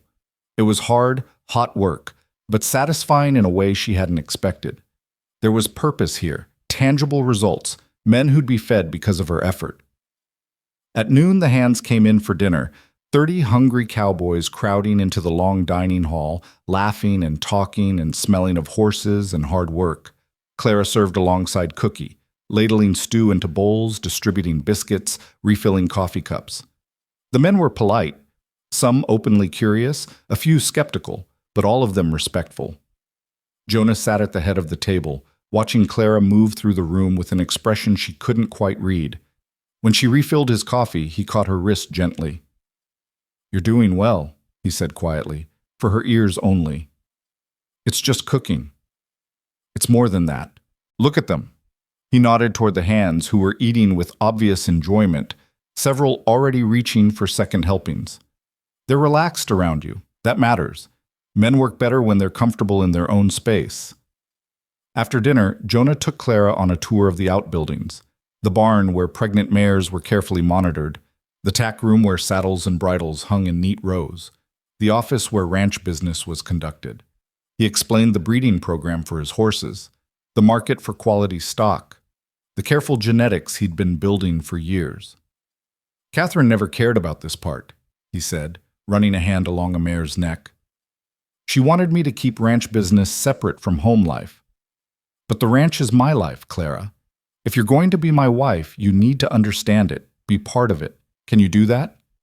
Clara looked at the horses, the meticulously organized operation, the passion in Jonah's voice when he discussed his work. "I want to try. I want to understand what drives you, what you've built here. It matters to you, so it should matter to me." Something in his expression softened. "That's all I need. Willingness to engage instead of existing parallel to my life." They were standing close in the barn's dimness, dust motes floating in streams of light through the roof gaps. Clara was suddenly acutely aware of Jonah's physical presence, his height, his strength, the warmth radiating from him. This was the man she'd marry if she said yes, the man who'd share her life, her bed, her future. The thought should have terrified her. Instead, she felt a strange calm settle over her shoulders like a familiar coat. "Jonah," she said quietly, "I need to tell you something." "Go ahead." "I'm going to say yes. At the end of this week, when you ask formally, my answer will be yes. He went very still. You're certain? As certain as I can be about stepping into a life I've never lived. But I've seen enough to know that what you're offering is real. Hard work, yes. Challenges, absolutely. But also purpose and partnership and the chance to build something meaningful. I want that. I want this. Jonah reached out slowly, giving her time to pull away, and cupped her face in one work-roughened hand. His thumb brushed her cheekbone, gentle despite the calluses. I'll make you a promise right now, Clara Whitmore. I will never take you for granted. I will never treat you as less than my full partner. And I will stand beside you against anyone who tries to make you feel small or worthless. You have my word on that. Clara's eyes stung, and she blinked hard against sudden tears. That's all I've ever wanted. To matter to someone. To be seen as valuable. You are valuable. And anyone who can't see that is a fool. They stood like that for a long moment, the barn quiet around them except for horses shifting in their stalls. Then Jonah stepped back, professional distance reasserting itself, though his eyes still held warmth. We should get you back to town before dark. But Clara, thank you for telling me. It helps, knowing where we stand. The ride back to Dawson Creek felt different, charged with the knowledge of decisions made and futures chosen. Clara found herself studying Jonah's profile as he rode, memorizing the lines of his face, the capable way he handled his horse. In a week, this man would be her husband. In a week, her entire life would transform. The thought no longer terrified her quite so much. At Mrs. Brennan's, Jonah helped Clara dismount, his hand steady on her waist. Tomorrow, I need you to visit with Doc Hadley. Just a checkup, make sure you're fit for frontier life. After that, we'll go to the church, talk to Reverend Matthews about the ceremony. Thursday, I'll take you riding, teach you the property boundaries. Friday, he paused. Friday, I'll ask you properly. And if your answer is still yes, we'll marry Saturday morning. Clara's heart hammered. 5 more days. 5 days until everything changed. All right, she managed. Sleep well, Clara. You've earned it. That night she told Emma her decision. The girl threw her arms around Clara, crying happy tears and babbling about romance and fairy tales until Clara had to gently disengage. It's not a fairy tale, Emma. It's a practical arrangement between practical people. That's what you keep saying. Emma wiped her eyes, grinning. But I've seen the way he looks at you when you're not watching. That's not just practical, Miss Clara. That's something deeper. Clara wanted to argue, but exhaustion pulled at her. She fell asleep thinking about Jonah's promise, to never take her for granted, to never make her feel small. It was more than she'd ever dared hope for from any man. It was enough. More than enough. It was everything. Wednesday morning broke gray and drizzly, autumn rain pattering against Clara's window in a rhythm that matched her nervous heartbeat. In 3 days, she would marry Jonah Mercer. In 3 days, her life would transform from rootless wandering to permanent anchoring. The reality of it pressed against her chest like a physical weight, equal parts terrifying and exhilarating. Dr. Hadley's office occupied a small building near the edge of town, its front room serving as both waiting area and examination space.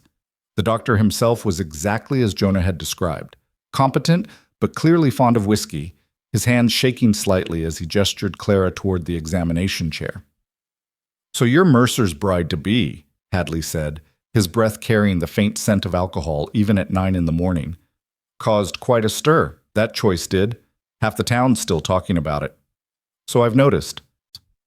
Clara settled into the chair, trying not to tense as Hadley began his examination, checking her eyes, her throat, listening to her heart and lungs with a stethoscope that had seen better years. "Ranching's hard on women," Hadley said conversationally as he worked. "Catherine Mercer, she wasn't built for it. Too delicate, too sheltered. Frontier life broke her down piece by piece until there wasn't much left to save when the childbirth complications hit." Clara's hands clenched in her lap. "I'm not Catherine." "No, you're not. You're older, tougher, already weathered by life. That's in your favor." He stepped back, making notes on a piece of paper. "Physically, you're sound. Little underweight, probably from lean years, but nothing serious. No signs of consumption or other illness. You'll manage the work if you pace yourself and don't try to do everything at once. That's reassuring. Hadley studied her over his spectacles, his bloodshot eyes surprisingly sharp. Can I give you some advice, Miss Whitmore? Not as a doctor, but as someone who's lived in this territory 20 years? Please. Don't try to be Catherine. Don't try to be what you think Jonah needs based on what his first wife was. Be exactly who you are, capable, practical, strong enough to survive repeated rejection and keep trying. That's what he saw in you. That's what he needs. The moment you start pretending to be something else, you'll lose what made him choose you in the first place. The words settled into Clara's chest, uncomfortably perceptive. She nodded slowly. Thank you, Doctor. I'll remember that. After the appointment, she met Jonah at the church as planned. Reverend Matthews was an elderly man with kind eyes and a gentle manner that put Clara somewhat at ease, despite her discomfort with religious settings. He asked them basic questions about their intentions, their understanding of marriage as commitment, their willingness to build a life together through hard times and good. Mr. Mercer, the Reverend said carefully, I must ask, you've known Miss Whitmore less than a week. Are you certain this isn't a hasty decision made in loneliness? Jonah's jaw tightened, but his voice remained respectful. Reverend, I spent 4 years alone rather than make a hasty choice. I know what I'm looking for in a partner, and Clara fits those requirements better than any woman I've met. Time doesn't always equal wisdom. Sometimes you just know. And you, Miss Whitmore? You're content to marry a man you barely know and move to an isolated ranch far from any support? Clara met the Reverend's eyes directly. I've been alone and unsupported for 7 years, Reverend. At least this way I'll have purpose and partnership. That's more than I've had in a very long time. Matthew sighed, but nodded. Very well. I'll perform the ceremony Saturday morning at 10 o'clock. I assume you'll want something simple? Very simple, Jonah confirmed. Just the necessary witnesses and legal requirements. No fuss. As they left the church, rain still falling in steady sheets, Jonah took Clara's elbow and guided her under the shelter of a large oak tree. Water dripped from the leaves above them, creating a curtain of sound that gave them unexpected privacy despite being in the middle of town. Are you having second thoughts? Jonah asked quietly. You seem tense in there. Not second thoughts exactly, more like reality setting in. Clara pulled her shawl tighter against the damp cold. In 3 days, I'll be Mrs. Jonah Mercer. I'll be responsible for a household of 30 men, for managing a ranch operation I barely understand, for standing beside you in community affairs and territorial politics. It's overwhelming when I let myself think about it too much. Then don't think about it all at once. Jonah's voice was steady, grounding. Think about tomorrow. Just tomorrow. We'll ride the property. I'll show you the boundaries, teach you the landmarks. One day, one step, one lesson at a time. You don't have to master everything immediately. What if I fail? What if I can't manage it all? Then we adjust. Clara, listen to me. He turned her to face him, his hands gentle on her shoulders. I'm not expecting perfection. I'm expecting effort and honesty. If something's too much, you tell me and we figure out solutions together. That's what partnership means. It's not you struggling alone while I judge from a distance. It's both of us working through problems as they come. Rain dripped steadily around them, and Clara studied Jonah's face. The absolute sincerity in his storm-gray eyes, the firm set of his mouth that spoke of determination rather than doubt. He believed in her capabilities more than she believed in them herself. How do you have so much faith in someone you barely know? She asked. Because I've watched you for a week. I've seen you face hostile church congregations without flinching. I've seen you work in a kitchen you'd never used before and produce meals the hands actually enjoyed. I've seen you meet skepticism with dignity instead of defensiveness. Those things tell me everything I need to know about your character. And if I disappoint you, then we'll deal with that when and if it happens. But Clara, you need to stop waiting for the other shoe to drop. You need to stop assuming failure is inevitable just because you've failed before. This is different. I'm different. We're building something new together, not repeating old patterns. Before Clara could respond, a carriage splashed through a puddle nearby, spraying muddy water and breaking the moment. Jonah stepped back, professional distance reasserting itself, though his expression remained warm. Come on, let's get you back to Mrs. Brennan's before you catch cold. Tomorrow we'll ride, weather permitting. Friday. I'll ask you properly, the way it should be done. And Saturday, he paused. Saturday, we start our life together. That evening, Clara helped Mrs. Brennan with dinner preparations, grateful for the distraction of chopping vegetables and stirring pots. The other women in the boarding house had begun treating her differently, with a mixture of awe and envy that made Clara uncomfortable. She was still the same person she'd been a week ago, just with drastically different prospects. Emma burst into the kitchen, her face flushed with excitement. "Miss Clara, there are women here to see you." "Women?" "Mrs. Patterson, Mrs. Chen, and Mrs. Whitfield. They're in the parlor, and they say they've come to help you prepare for the wedding." Clara exchanged a glance with Mrs. Brennan, who shrugged. "Better go see what they want. Could be genuine help, could be more judgment disguised as concern." The three women waiting in the parlor were all wives of successful Dawson Creek businessmen, women who'd been part of the hostile congregation at church, who'd whispered and speculated about Jonah's baffling choice. Now they sat with parcels and packages, wearing expressions that ranged from genuinely friendly to carefully neutral. "Miss Whitmore," Mrs. Patterson said, rising, "we've come to offer our assistance with wedding preparations. We understand the ceremony is Saturday, which leaves very little time for proper arrangements." Clara stood in the doorway, uncertain whether to trust this sudden friendliness. "That's kind of you, but Mr. Mercer and I are keeping things very simple." "Nonsense," Mrs. Chen interjected, a tiny woman with sharp eyes and an air of quiet authority. "Simple is one thing, unprepared is another. You need a proper dress, flowers for the ceremony, a wedding breakfast afterward. These things must be done correctly." "I have a dress." "You have traveling clothes," Mrs. Whitfield interrupted gently. She was younger than the others, with a kind face and gentle manner. "Perfectly fine for everyday wear, but this is your wedding, dear. You deserve something special." They opened their parcels, revealing a beautiful dress in cream-colored silk with modest lace trim. It was simple but elegant, clearly expensive, the kind of garment Clara could never have afforded in her current circumstances. "This was my wedding dress," Mrs. Whitfield said softly. "I've been saving it for my daughter, but she's only 7, and you need it now. Please, I'd be honored if you'd wear it." Clara's throat tightened. "I couldn't possibly." "You can and you will," Mrs. Patterson said firmly, though not unkindly. "Miss Whitmore, Clara, I'll be honest with you. We were skeptical when Jonah chose you. We expected him to select someone young and pretty, someone who fit our assumptions about what a successful rancher's wife should be. But we've been watching you this week. Watching me fumble through social situations and try not to drown in judgment?" Claire's voice came out sharper than intended. Mrs. Chen smiled slightly. "Watching you hold your head high despite that judgment. Watching you work in Cookie's kitchen without complaint. Watching you treat Margaret Hastings with grace after she was cruel to you.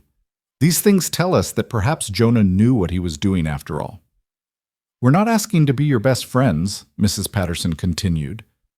"But Dawson Creek is a small community, and ranch wives depend on each other. When winter storms hit and you're isolated for weeks, when supplies run low, when medical emergencies happen, we help each other survive. We'd like to include you in that network."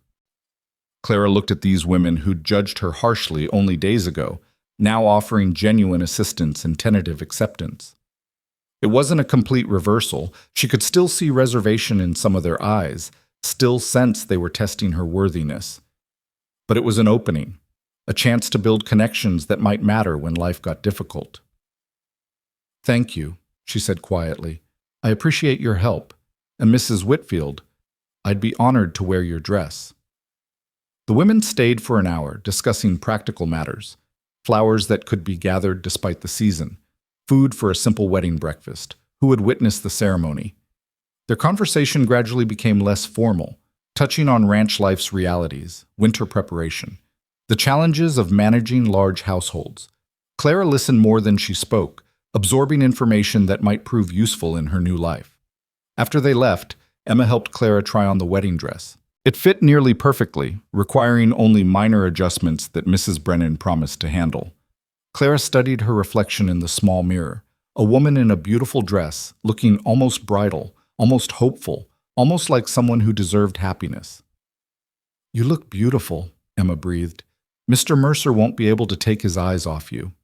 It's just a dress, Emma. It's a symbol. It's you stepping into your new life looking like you belong there. Emma adjusted the lace at Clara's shoulders. Miss Clara, can I ask you something personal? Go ahead. Are you scared? About the wedding night, I mean?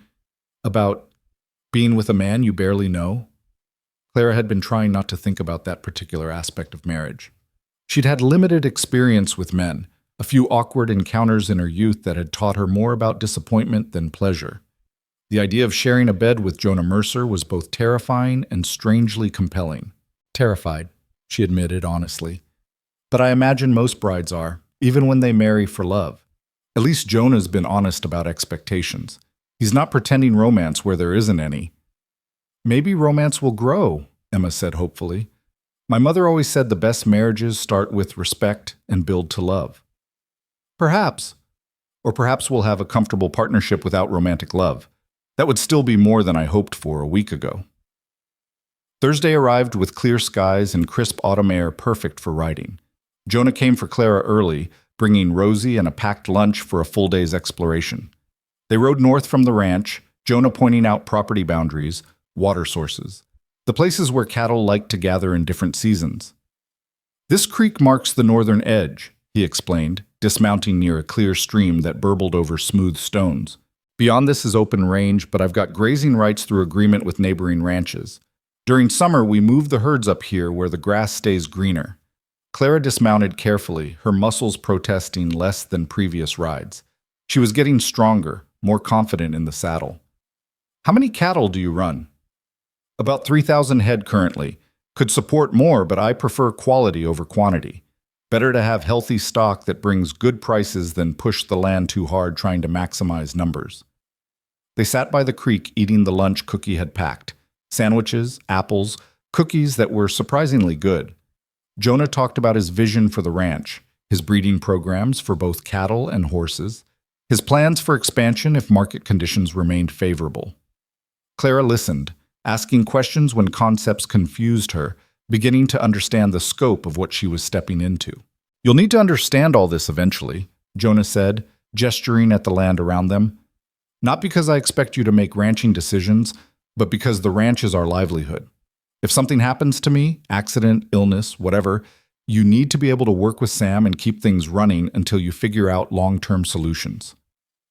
The practicality of it was almost jarring. You're planning for your death already? I'm planning for contingencies. Frontier life is dangerous, Clara. I could get kicked by a horse, break my neck in a fall, catch pneumonia during winter roundup. It happens. I need to know my wife can survive without me if necessary. That's a grim way to think about marriage. It's a realistic way to think about marriage. Jonah's voice was firm, but not unkind. I loved Catherine, but I didn't prepare her for reality. When she died, I nearly fell apart because I'd built my entire life around having her there. I won't make that mistake again. You and I will build something together, but we'll also maintain our individual strength. You'll learn to manage the ranch, keep books, handle business transactions. I'll learn to manage a household if needed. We'll be partners who enhance each other, not crutches propping each other up. Clara considered this philosophy, so different from romantic notions of marriage as two halves completing a whole. Jonah was proposing something more pragmatic, two whole people choosing to work together while maintaining individual capability. It was less poetic, but somehow more appealing. I like that approach, she said slowly. I've been half a person for too long, diminishing myself to fit into smaller spaces. I'd prefer to become whole again. That's exactly what I'm hoping for. Both of us whole, both of us strong, both of us better together than apart, but still functional alone if necessary. They rode further, exploring the eastern boundary where the land rose into rocky hills dotted with scrub pine. Jonah pointed out a small cabin in the distance, weathered but intact. Line shack, he explained. Cowboys use it during roundup or when checking on herds in winter. There are 4 of them scattered across the property. Sometimes during bad storms, they're the difference between life and death for men caught out on the range. Do you still work roundup yourself? Every year. Can't ask men to do work I'm not willing to do alongside them. That's part of earning their respect. He glanced at her. Catherine hated when I went on roundup, said it wasn't appropriate for a ranch owner to do common cowboy work, but I wasn't raised to stand back and watch while others sweat. I wouldn't ask you to stop, Clara said. It's part of who you are, though I admit I'll worry when you're out in dangerous conditions. Something in Jonah's expression softened. That's more than Catherine ever offered. She complained but never worried. There's a difference. They returned to the ranch as afternoon shadows lengthened, both tired but satisfied with the day's work. Sam met them in the yard, his weathered face creased with something that might have been approval as he helped Clara dismount. She's getting stronger in the saddle, Sam observed to Jonah. Give her a few more weeks. She'll be riding like she was born to it. That's the plan, Jonah said. Clara, Sam's wife wants to invite you to dinner tomorrow night. Margaret's trying to make amends properly. Are you willing? Clara remembered Margaret's stiff apology, her admission of disappointment about her niece. The invitation could be genuine peace offering or another test. Either way, refusing would create tension she didn't need. I'm willing, she said. That evening, back at Mrs. Brennan's, Clara found herself restless and unable to settle. Tomorrow night was dinner with the Hastings. Saturday morning was her wedding. In 48 hours, her entire life would be irrevocably different. The reality of it pressed against her chest, making breathing difficult. She slipped out of the boarding house and walked through Dawson Creek's quiet streets, needing space to think. The town was settling into evening rhythms. Lamps lit in windows, smoke rising from chimneys, families gathering for supper. Normal life continuing while Clara's world transformed. She found herself at the church, its white walls glowing in the dusk. The door was unlocked, and Clara slipped inside, seeking not faith, but simply quiet space to process everything churning inside her. The interior was dim and peaceful, rows of empty pews facing the simple altar. Clara sat in the back row, hands folded in her lap, and let herself feel everything she'd been holding back all week, fear and hope and determination and terror, all swirling together in a confusing mass. Thought I might find you here. Clara turned to see Jonah silhouetted in the doorway. He approached quietly, settling into the pew beside her with the patient stillness of a man comfortable with silence. How did you know where I was? Clara asked. Mrs. Brennan mentioned you'd gone for a walk. Only so many places in town to walk to, and something told me you'd need quiet space tonight. He studied her face in the dim light. Having doubts? Yes. No, I don't know. Clara twisted her hands together. I'm terrified, Jonah. Not of you specifically, but of failing, of disappointing you, of proving everyone right who said you made a mistake choosing me. What if I told you I'm terrified too? She looked at him, surprised. Of what? Of repeating my mistakes with Catherine, of asking too much from you too fast, of being so focused on partnership and practicality that I forget you're a person with feelings and needs beyond household management. He leaned back against the pew, his expression troubled. I'm good at ranching, Clara. I'm good at business and cattle and horses. I'm not good at relationships. Catherine tried to tell me that, tried to explain how lonely she was, but I didn't listen well enough. By the time I understood, it was too late. I'm not Catherine. No, you're not. You're stronger, more independent, more suited to this life. But that doesn't mean you won't struggle. That doesn't mean there won't be times when you're lonely or overwhelmed or regretting this choice. And when those times come, I need you to tell me.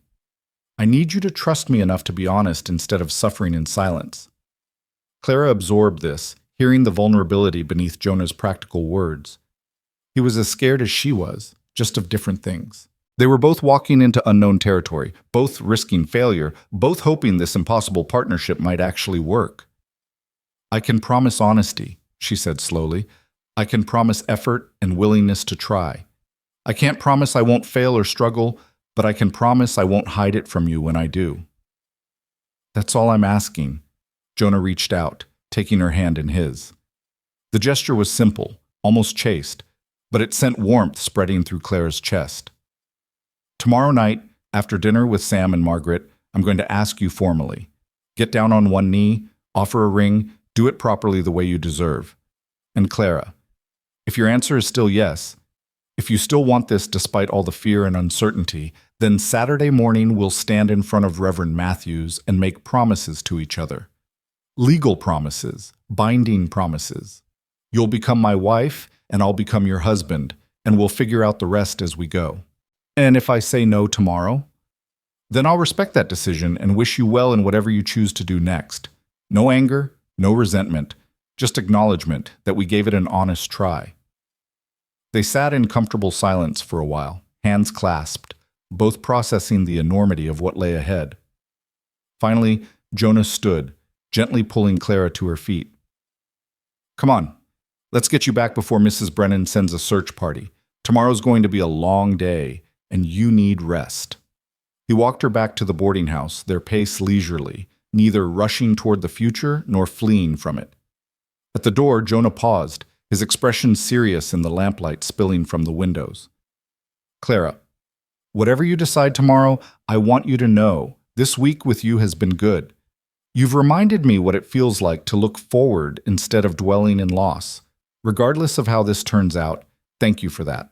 Before she could respond, he touched his hat brim and walked away, leaving Clara standing on the porch with a heart that felt too full for her chest to contain. Inside, Emma was waiting, practically vibrating with curiosity. Where were you? Mrs. Brennan was worried. Just walking, thinking. About tomorrow? About Mr. Mercer's proposal? About everything, about whether I'm making the right choice or just grabbing at security out of desperation. Emma took both of Clara's hands, her young face earnest. Miss Clara, can I tell you what I see? Please? I see a woman who's been knocked down over and over, but keeps standing back up. I see someone brave enough to face hostile crowds and judgment and uncertainty without breaking. I see someone Mr. Mercer looks at like she's valuable, like she matters, like she's exactly what he's been searching for. That's not desperation, Miss Clara. That's courage. Clara pulled Emma into a hug, grateful for this girl's fierce faith when her own wavered. Thank you. I needed to hear that. That night, Clara lay in bed reviewing the week. The platform, the choice, the courtship, the slow building of something that felt increasingly real. Tomorrow she would have dinner with Sam and Margaret Hastings. Tomorrow Jonah would propose formally. And the day after, she would either walk down a church aisle toward a new future or ride a train west toward more uncertainty. The choice should have been impossible. Instead, somewhere between sleep and waking, Clara realized the choice had already been made. Not out of desperation or fear or lack of options, but because Jonah Mercer had offered her something precious, partnership, respect, and the chance to become someone who mattered. She'd been invisible for 7 years, passed over and forgotten, and diminished. It was time to be seen, time to be chosen, time to choose herself. And when Jonah asked tomorrow, her answer would be yes, not because she had no other options, but because this option, this man, this life they could build together was exactly what she wanted. The certainty settled into her bones like warmth after long cold. And for the first time in 7 years, Clara Whitmore fell asleep without fear gnawing at her dreams. Tomorrow she would say yes. And Saturday, she would begin her life as someone who belonged. Friday morning dawned clear and golden, the kind of autumn day that felt like a gift after weeks of uncertain weather. Clara woke with surprising calm, the anxiety that had plagued her all week replaced by quiet certainty. Tonight Jonah would propose formally. Tomorrow she would marry him. The decisions were made, the path chosen, and there was peace in that clarity. She dressed carefully in one of her better day dresses and pinned her hair with extra care, aware that tonight mattered in ways beyond the simple asking of a question whose answer was already known. Emma helped with the buttons down her back, chattering nervously about romance and proposals, while Clara listened with patient amusement. You must be so excited, Emma said, adjusting Clara's collar. A formal proposal. It's like something from a novel. It's a formality, Clara corrected gently. We've already discussed our intentions quite clearly. This is simply making it official. But still, he's going to get down on one knee and offer you a ring, and, oh, Miss Clara, aren't you even a little bit thrilled? Clara considered this, examining her feelings honestly. I'm content. I'm hopeful. Those feel more valuable than thrilled, somehow, more solid. The day passed in strange suspension, hours that felt both endless and too quick. Clara helped Mrs. Brennan with household tasks, walked to the general store for last-minute items, and tried to ignore the curious stares and whispered conversations that followed her everywhere. By now, the entire town knew that tomorrow Clara Whitmore would marry Jonah Mercer in a small ceremony at the church. The gossip had shifted from outright skepticism to cautious curiosity, people waiting to see if the unlikely match would actually work. At 4 o'clock, Jonah arrived to collect Clara for dinner at the Hastings home. He looked more formal than usual, wearing a dark suit jacket over a crisp white shirt, his hair neatly combed and his boots polished to a shine. Clara felt something flutter in her chest at the sight of him, not quite romantic attraction, but something warmer than simple respect. "You look lovely," he said, offering his arm. "You look nervous," she observed. "Sam's wife is an excellent cook, but a terrible judge of when to stop serving food. I'm preparing myself for the ordeal." His mouth quirked in almost smile. "Also, I'm about to propose marriage to a woman in front of witnesses. That's enough to make any man nervous." They walked through town toward the Hastings home, a substantial 2-story house that spoke of Sam's long partnership with Jonah and the prosperity it had brought. Margaret met them at the door, her expression carefully neutral but not hostile. "Welcome," she said, stepping back to let them enter. "Sam's in the parlor. Dinner will be ready shortly." The evening was surprisingly pleasant. Margaret had clearly made an effort, serving an excellent meal and steering conversation toward safe topics: upcoming winter preparations, territorial news, the quality of this year's cattle crop. Sam told stories about the ranch's early days when Jonah was building everything from nothing, working alongside his hands from dawn until dark. "Couldn't afford to hire enough men in those days," Sam said, refilling Jonah's wine glass. "So boss here did the work of 3 men himself, nearly killed himself doing it too. I told him more than once he'd work himself into an early grave." "And yet here I am, still vertical," Jonah said dryly. "Because Catherine made you slow down," Margaret added, then caught herself, flushing. "I'm sorry, that was—" "It's fine," Jonah said quietly. "It's true. Catherine did make me slow down, realize I'd built a successful ranch but had no life outside of it.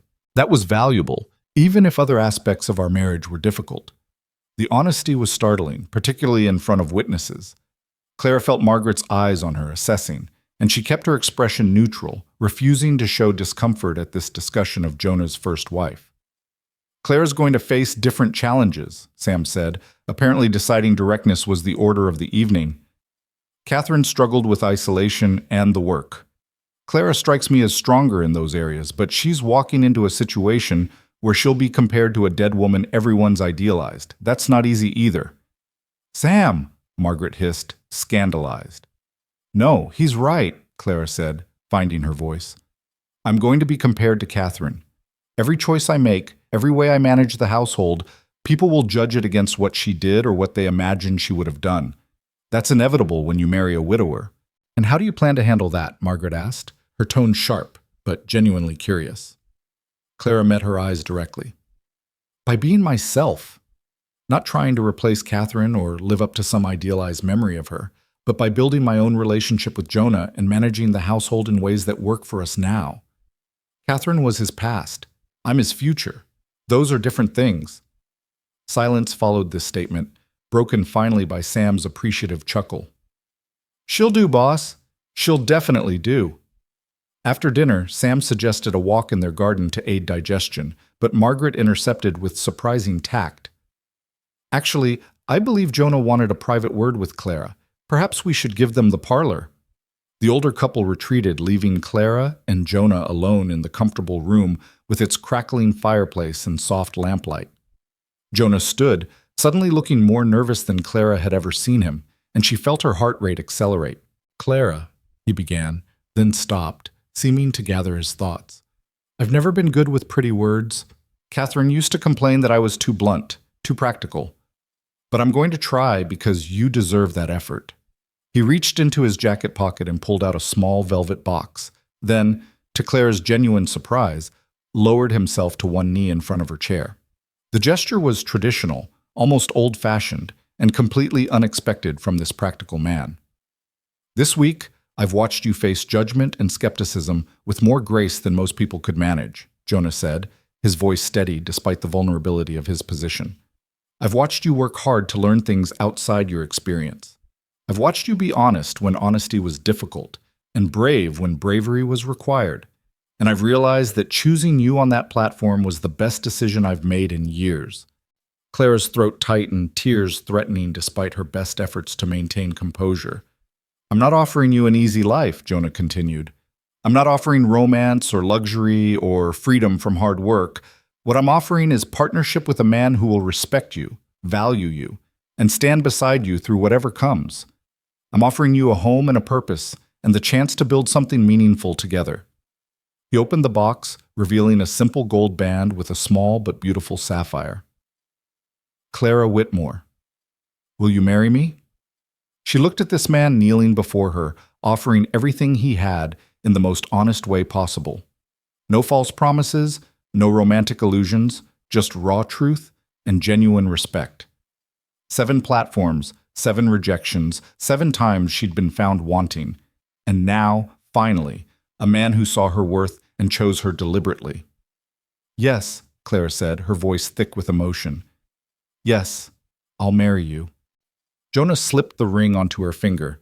It fit perfectly, as if he'd somehow known her exact size, and rose to his feet.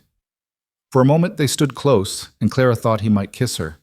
Instead, he lifted her hand and pressed his lips to her knuckles, a gesture that felt somehow more intimate than any kiss could have been. Thank you, he said quietly, for saying yes, for taking this chance on me. Thank you for seeing me, Clara whispered, for choosing me when no one else would. Their loss, my gain. Jonah's smile was small but genuine. Tomorrow morning, you become my wife. Are you ready for that? As ready as I'll ever be. Sam and Margaret returned shortly after, offering congratulations that seemed genuinely warm. Margaret even hugged Clara, whispering in her ear, I was wrong about you. I'm glad I was. Be good to him, and he'll be good to you. Walking back to Mrs. Zell, Brennan's through the dark streets, Clara's hand tucked into Jonah's elbow. She felt the weight of the ring on her finger. Solid, real, proof that this impossible thing was actually happening. Tomorrow she would marry this man. Tomorrow her life would transform from rootless uncertainty to permanent anchoring. Nervous about tomorrow? Jonah asked as they approached the boarding house. Surprisingly, no. I was nervous all week, but now that the decision is made, I feel mostly calm. Good. That's good. He paused at the door, studying her face in the lamplight. Clara, I need to tell you something about tomorrow night. Heat flooded Clara's cheeks, understanding immediately what he meant. The wedding night. The intimacy she'd been trying not to think about too much. I know you're nervous, Jonah said quietly. I know we barely know each other, and this is all happening fast. So I want you to understand. Tomorrow night, we'll take things at whatever pace you need. There's no rush, no expectation that everything happens immediately. We have our whole lives to build all aspects of our marriage. The consideration in his words made Clara's chest ache. Thank you for that. I am nervous. My experience is limited. Mine is limited to one woman I married 18 years ago, so we'll figure it out together, same as everything else. He squeezed her hand gently. Get some sleep. Tomorrow's a big day. Inside, Emma and the other women had prepared a surprise. A small celebration with cake and tea, everyone gathering to wish Clara well on the eve of her wedding. They presented her with small gifts, embroidered handkerchiefs, a lovely shawl, practical items for her new home. The kindness of it overwhelmed Clara, who'd grown accustomed to managing life alone without support or community. Thank you, she said, voice breaking. All of you, I didn't expect this. You're one of us now, Mrs. Brennan said firmly. A frontier wife about to build a life out here. We take care of our own. That night, Clara lay awake in her bed for the last time as an unmarried woman. She thought about the journey that had brought her here. Her father's death, the loss of everything familiar, 7 failed attempts at finding a new life. Every rejection had felt like the end of hope, but instead they'd been clearing the path toward this moment, this man, this future. Tomorrow she would stand in a small church and make promises that would bind her life to Jonah Mercer's. She would become his wife, his partner, the woman responsible for helping him build and maintain everything he'd worked for. It was terrifying and exhilarating and exactly what she wanted. Clara touched the ring on her finger, still marveling at its presence, and whispered into the darkness, "Thank you." To whom or what, she wasn't entirely sure. Perhaps to fate, or chance, or her own stubborn refusal to stop trying. Whatever force had led her to that platform in Dawson Creek at exactly the moment Jonah Mercer arrived late, she was grateful. Morning arrived with church bells ringing, their sound carrying through Clara's window and pulling her from dreams of endless grassland and storm-gray eyes. She woke with butterflies in her stomach, but no regrets, no last-minute doubts. Today was her wedding day. Emma burst in almost immediately, followed by Mrs. Brennan and the other women, all of them chattering and helping Clara prepare.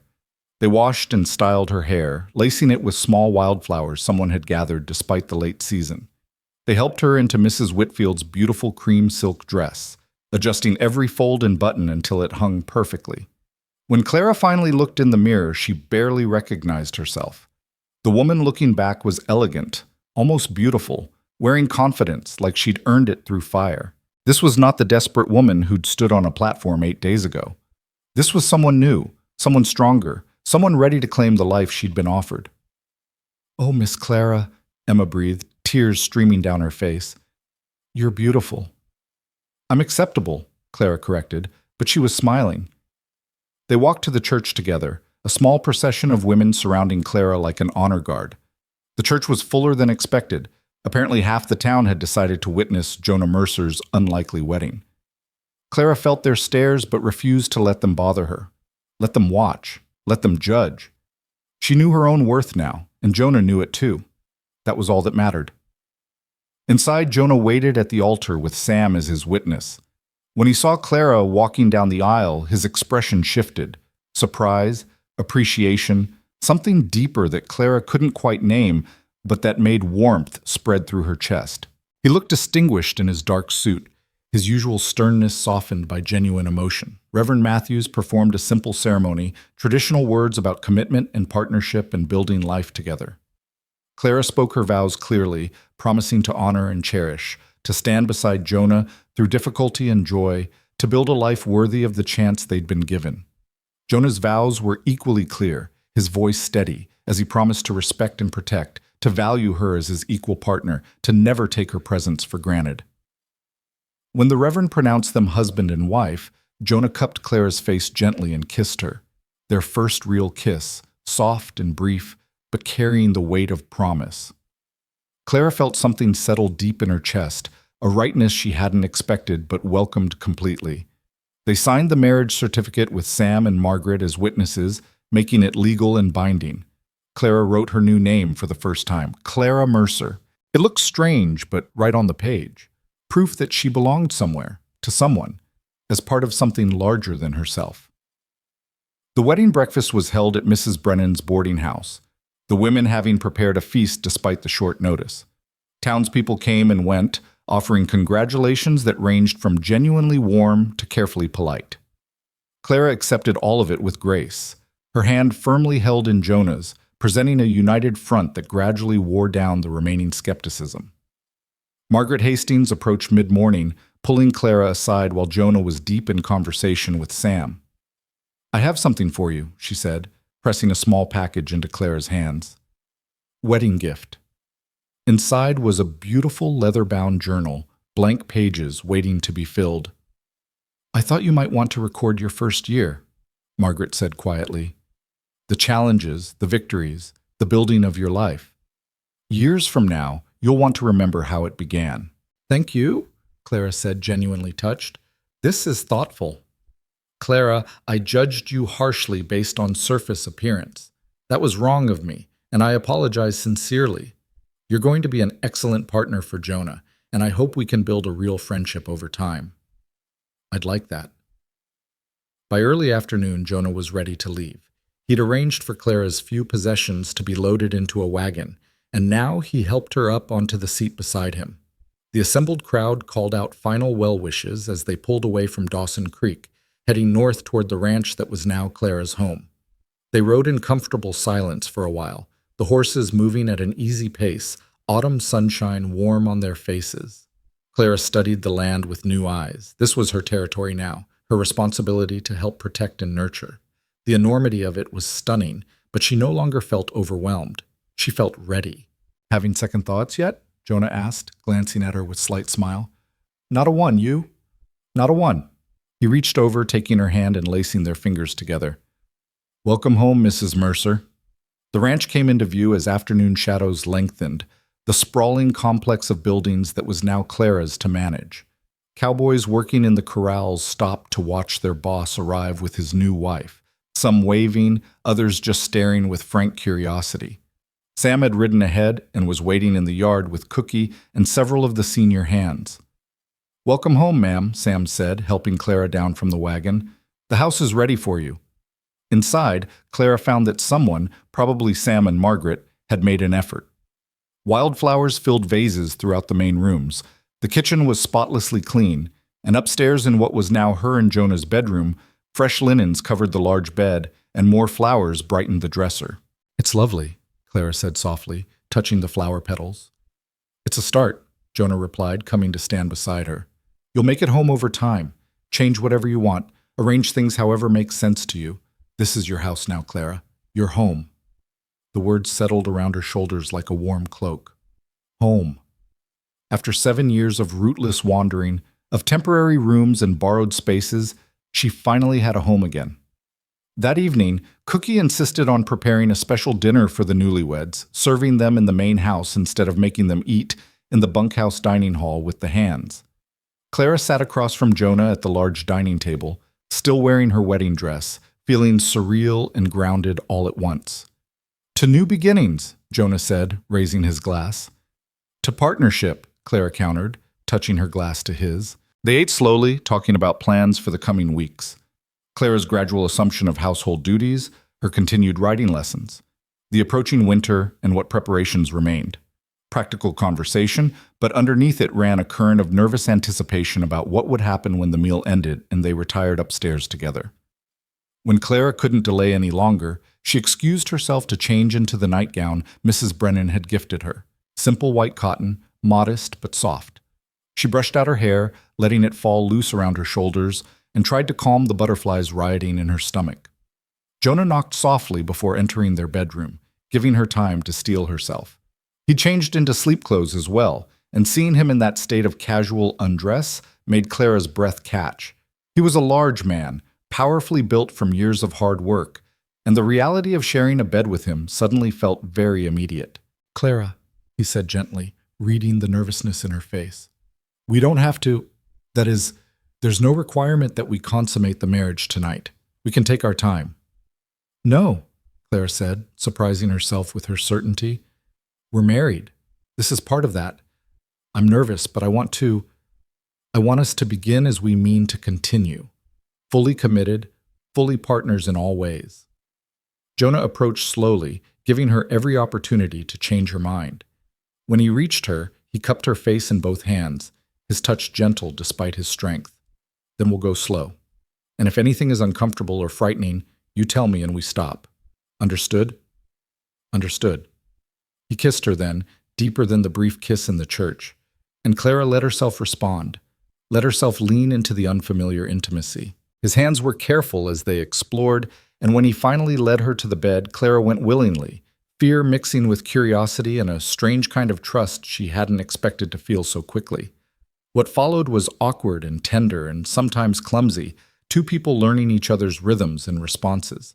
Jonah was patient, attentive to her reactions, stopping when she tensed and only continuing when she relaxed again. Clara discovered that her limited experience had taught her nothing about what intimacy could be with someone who genuinely cared about her pleasure as much as his own. Afterward, they lay tangled together in the dark, Clara's head on Jonah's chest, listening to his heartbeat slow to normal rhythm. She felt different, not in the dramatic way stories suggested, but in a subtle shifting of self-perception. She was a wife now, truly and completely, this man's partner in every sense. "Are you all right?" Jonah asked quietly, his hand stroking her hair. "Yes. Better than all right, actually." Clara propped herself up to look at him. "Thank you for being patient with me. Thank you for trusting me." He pulled her back down against his chest. "Get some sleep, Clara. Tomorrow the real work begins." She smiled in the darkness, feeling sleep pull at her. Tomorrow she would begin learning to truly manage this household, would start building routines and rhythms, would step fully into her role as Mrs. Jonah Mercer. But tonight, she was simply a woman held safe in her husband's arms, finally belonging somewhere after 7 years of not belonging anywhere at all. Clara woke before dawn, disoriented for a moment by the unfamiliar room and the warm presence beside her. Then memory flooded back. The wedding, the ride home, the night spent learning her new husband's body and having him learn hers. She was married. She was home. She was Clara Mercer. Beside her, Jonah still slept, his face relaxed in a way she'd never seen while he was awake. Clara studied him in the gray pre-dawn light, this man who'd chosen her when no one else would, who'd seen strength where others saw only failure. She felt a surge of fierce protectiveness toward him, mixed with gratitude so intense it bordered on pain. She would make this work. She would prove to everyone, including herself, that she deserved this chance. She would build a life here that mattered, that meant something, that transformed her from the rejected woman on a platform to someone essential and valued. The first weeks of marriage passed in a blur of learning and adjustment. Clara threw herself into mastering the household, working alongside Cookie to understand the rhythms of feeding 30 hungry men, learning which cowboys needed gentle handling and which responded better to firm direction. She studied the ranch's account books with Jonah in the evenings, gradually understanding the financial complexity of the operation. She rode every day, building strength and confidence until she could handle Rosie across any terrain. There were difficult moments, times when Clara felt overwhelmed by the sheer scope of her responsibilities, when she questioned whether she was truly capable of managing everything expected of her. Times when cowboys tested her authority, seeing if the new boss's wife could be pushed around or manipulated. Times when loneliness hit hard despite being constantly surrounded by people, when she missed the simplicity of being responsible only for herself. But each time doubt threatened, Claire remembered standing on that platform, remembered being passed over 7 times, remembered the alternative she'd escaped. And she dug deeper, found reserves of strength and determination she hadn't known she possessed, and kept going. Jonah was true to his word about partnership. He included her in decisions, sought her opinion on matters both large and small, and treated her as a genuine equal rather than subordinate. When she struggled, he helped without taking over.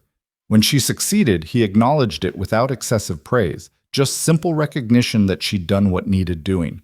Their physical relationship deepened as comfort replaced nervousness. Clara discovered that intimacy could be both pleasure and connection, a way of communicating things that words couldn't capture.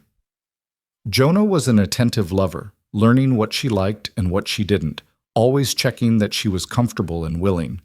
In turn, Clara grew bolder, more confident in expressing her own desires, building with him the kind of genuine partnership that extended even into their bedroom. By midwinter, Clara had established herself firmly as the ranch's mistress. The hands respected her, Cookie collaborated with her as an equal, and even the occasional visitors from town had stopped questioning Jonah's choice and started acknowledging that Clara Mercer was exactly what the Triple Creek Ranch needed. One February evening, 8 months after the wedding, Clara sat in the ranch office helping Jonah review the year's accounts. Snow fell steadily outside, blanketing the world in white silence, but inside the house was warm and bright, lamplight casting golden shadows on the walls. "We did well this year," Jonah said, leaning back in his chair. "Better than I projected. Cattle prices held strong, and we only lost a dozen head over winter. That's excellent." "Cookie says the hands are happier than they've been in years," Clara added. "Better food, better organization, fewer complaints. That helps productivity." "That's you. That's your influence." Jonah studied her across the desk. "Clara, I need to tell you something." She looked up, hearing the seriousness in his tone. "What's wrong?" "Nothing's wrong. The opposite, actually." He stood, moving around the desk to lean against it in front of her. "When I chose you on that platform, I thought I was making a smart, practical decision, getting a capable partner who could help me run this ranch and wouldn't expect romantic nonsense I wasn't capable of providing." Clara felt her heart begin to pound, uncertain where this was leading. "But somewhere over these past months," Jonah continued, "it stopped being just practical. Somewhere between watching you stand up to Margaret Hastings and seeing you comfort a homesick cowboy and finding you in the barn at midnight checking on a sick horse because you heard it coughing, somewhere in all of that, Clara, I fell in love with you. The words hung in the air between them, enormous and impossible and wonderful. I know that wasn't part of our agreement, Jonah said quickly. I know we married for partnership and practicality, but I can't keep pretending that's all this is anymore. You're not just my partner, Clara. You're the woman I wake up grateful for every morning, the woman I want to build every part of my future with, the woman I love. Clara stood on shaking legs, years of rejection and fear warring with the tentative hope blooming in her chest. I don't know what to say. You don't have to say anything. I'm not asking you to feel the same way. I just needed you to know. I love you too, Clara interrupted, the words coming out in a rush. I've been so scared to even think it because I didn't want to complicate what we built. But Jonah, you're not just my husband or my partner. You're the man who saw me when I was invisible, who made me believe I was worth something, who gave me not just a home but a purpose. How could I not love you? Jonah pulled her into his arms, and they stood there in the lamplight, holding each other as snow fell outside and fire crackled in the hearth. 8 months ago, Clara had been a desperate woman on a platform, passed over and unwanted. Now she was loved, genuinely, deeply loved, by a man she respected and cherished in return. Thank you for being late that day, Clara whispered against his chest. Jonah laughed softly. Thank you for not giving up after 7 rejections. Thank you for being strong enough and stubborn enough to keep trying until I finally found you. That spring, Clara started something she'd been planning for months. Using money Jonah allocated from the ranch profits and donations from several town families, she opened a small school in an unused ranch building. Children from neighboring ranches and town families who couldn't afford regular schooling began attending, learning, reading, and arithmetic and history from the woman who'd once been rejected as unsuitable to teach. The school became Clara's special project, her way of giving back to a community that had accepted her despite initial skepticism. She taught during mornings and early afternoons, then returned to household duties, somehow managing both without neglecting either. Jonah helped when he could, reviewing her lesson plans and offering suggestions, proud of what she was building. By the school's second year, it had grown to 20 students and needed additional space. The community came together to build a proper schoolhouse halfway between the ranch and town, with Clara as the permanent teacher. She still managed the ranch household, but with help now. A young woman named Sarah from town who'd proven capable and reliable. 5 years after that day on the platform, Clara sat in her schoolhouse watching children bent over their slates, practicing their letters.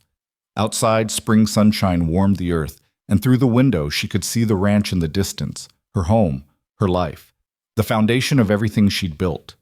She touched the sapphire ring on her finger, still marveling sometimes at how drastically life could change in a single moment.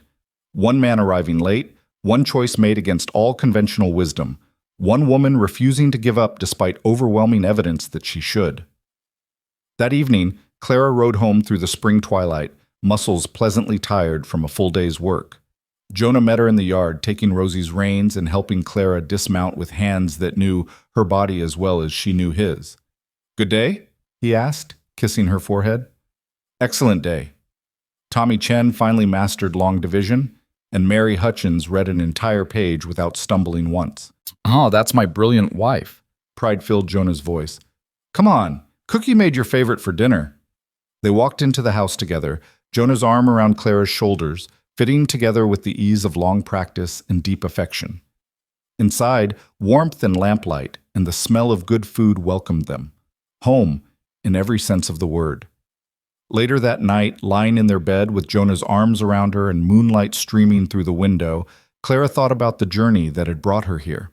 7 platforms, 7 rejections, 7 times she'd picked herself up and tried again because the alternative was worse than the pain of failure. Every rejection had felt like the end of hope. Every time she'd been passed over, she'd believed herself worthless, broken, destined for invisibility and slow fading, but she'd been wrong. The rejections hadn't been endings. They'd been clearings, removing obstacles, pushing her forward, ensuring she stood on that specific platform on that specific day when Jonah Mercer rode in late and dusty and chose the woman everyone else had dismissed. She'd thought she was unwanted. In truth, she'd simply been waiting to be seen by the one person whose vision mattered. And when he finally saw her, really saw her, not as a consolation or a last resort, but as exactly what he needed, everything changed. Not just her circumstances, but her understanding of her own worth, her own strength, her own capacity to build something meaningful from the ruins of repeated failure. Clara had gone from the rejected woman on a platform to the woman who changed everything: children educated, a ranch thriving, a community strengthened, love built from honesty and respect, and daily choosing to stand together. Looking back now from the safety of home and love and purpose, she understood the truth that had eluded her during those years of struggle. She had never been unwanted. She'd simply been waiting for the right moment, the right person, the right opportunity to show the world exactly what she was capable of becoming. And when that moment came, she'd been ready. Brave enough to say yes, strong enough to build something real, wise enough to recognize that being chosen for exactly who you are is worth infinitely more than being selected for who someone wishes you could be. Clara pulled Jonah closer, feeling his breathing slow into sleep, and smiled into the darkness. 7 rejections had led her here, to this man, this home, this life that mattered far more than any of the lives she'd imagined during those years of desperate platform standing. She'd been tested by fire and refined by rejection, and what emerged was a woman strong enough to deserve the life she'd been given, strong enough to build a legacy that would last long after she was gone, strong enough, finally, to believe she'd always been worth choosing. She just needed to wait for someone wise enough to see it. And she had. The end.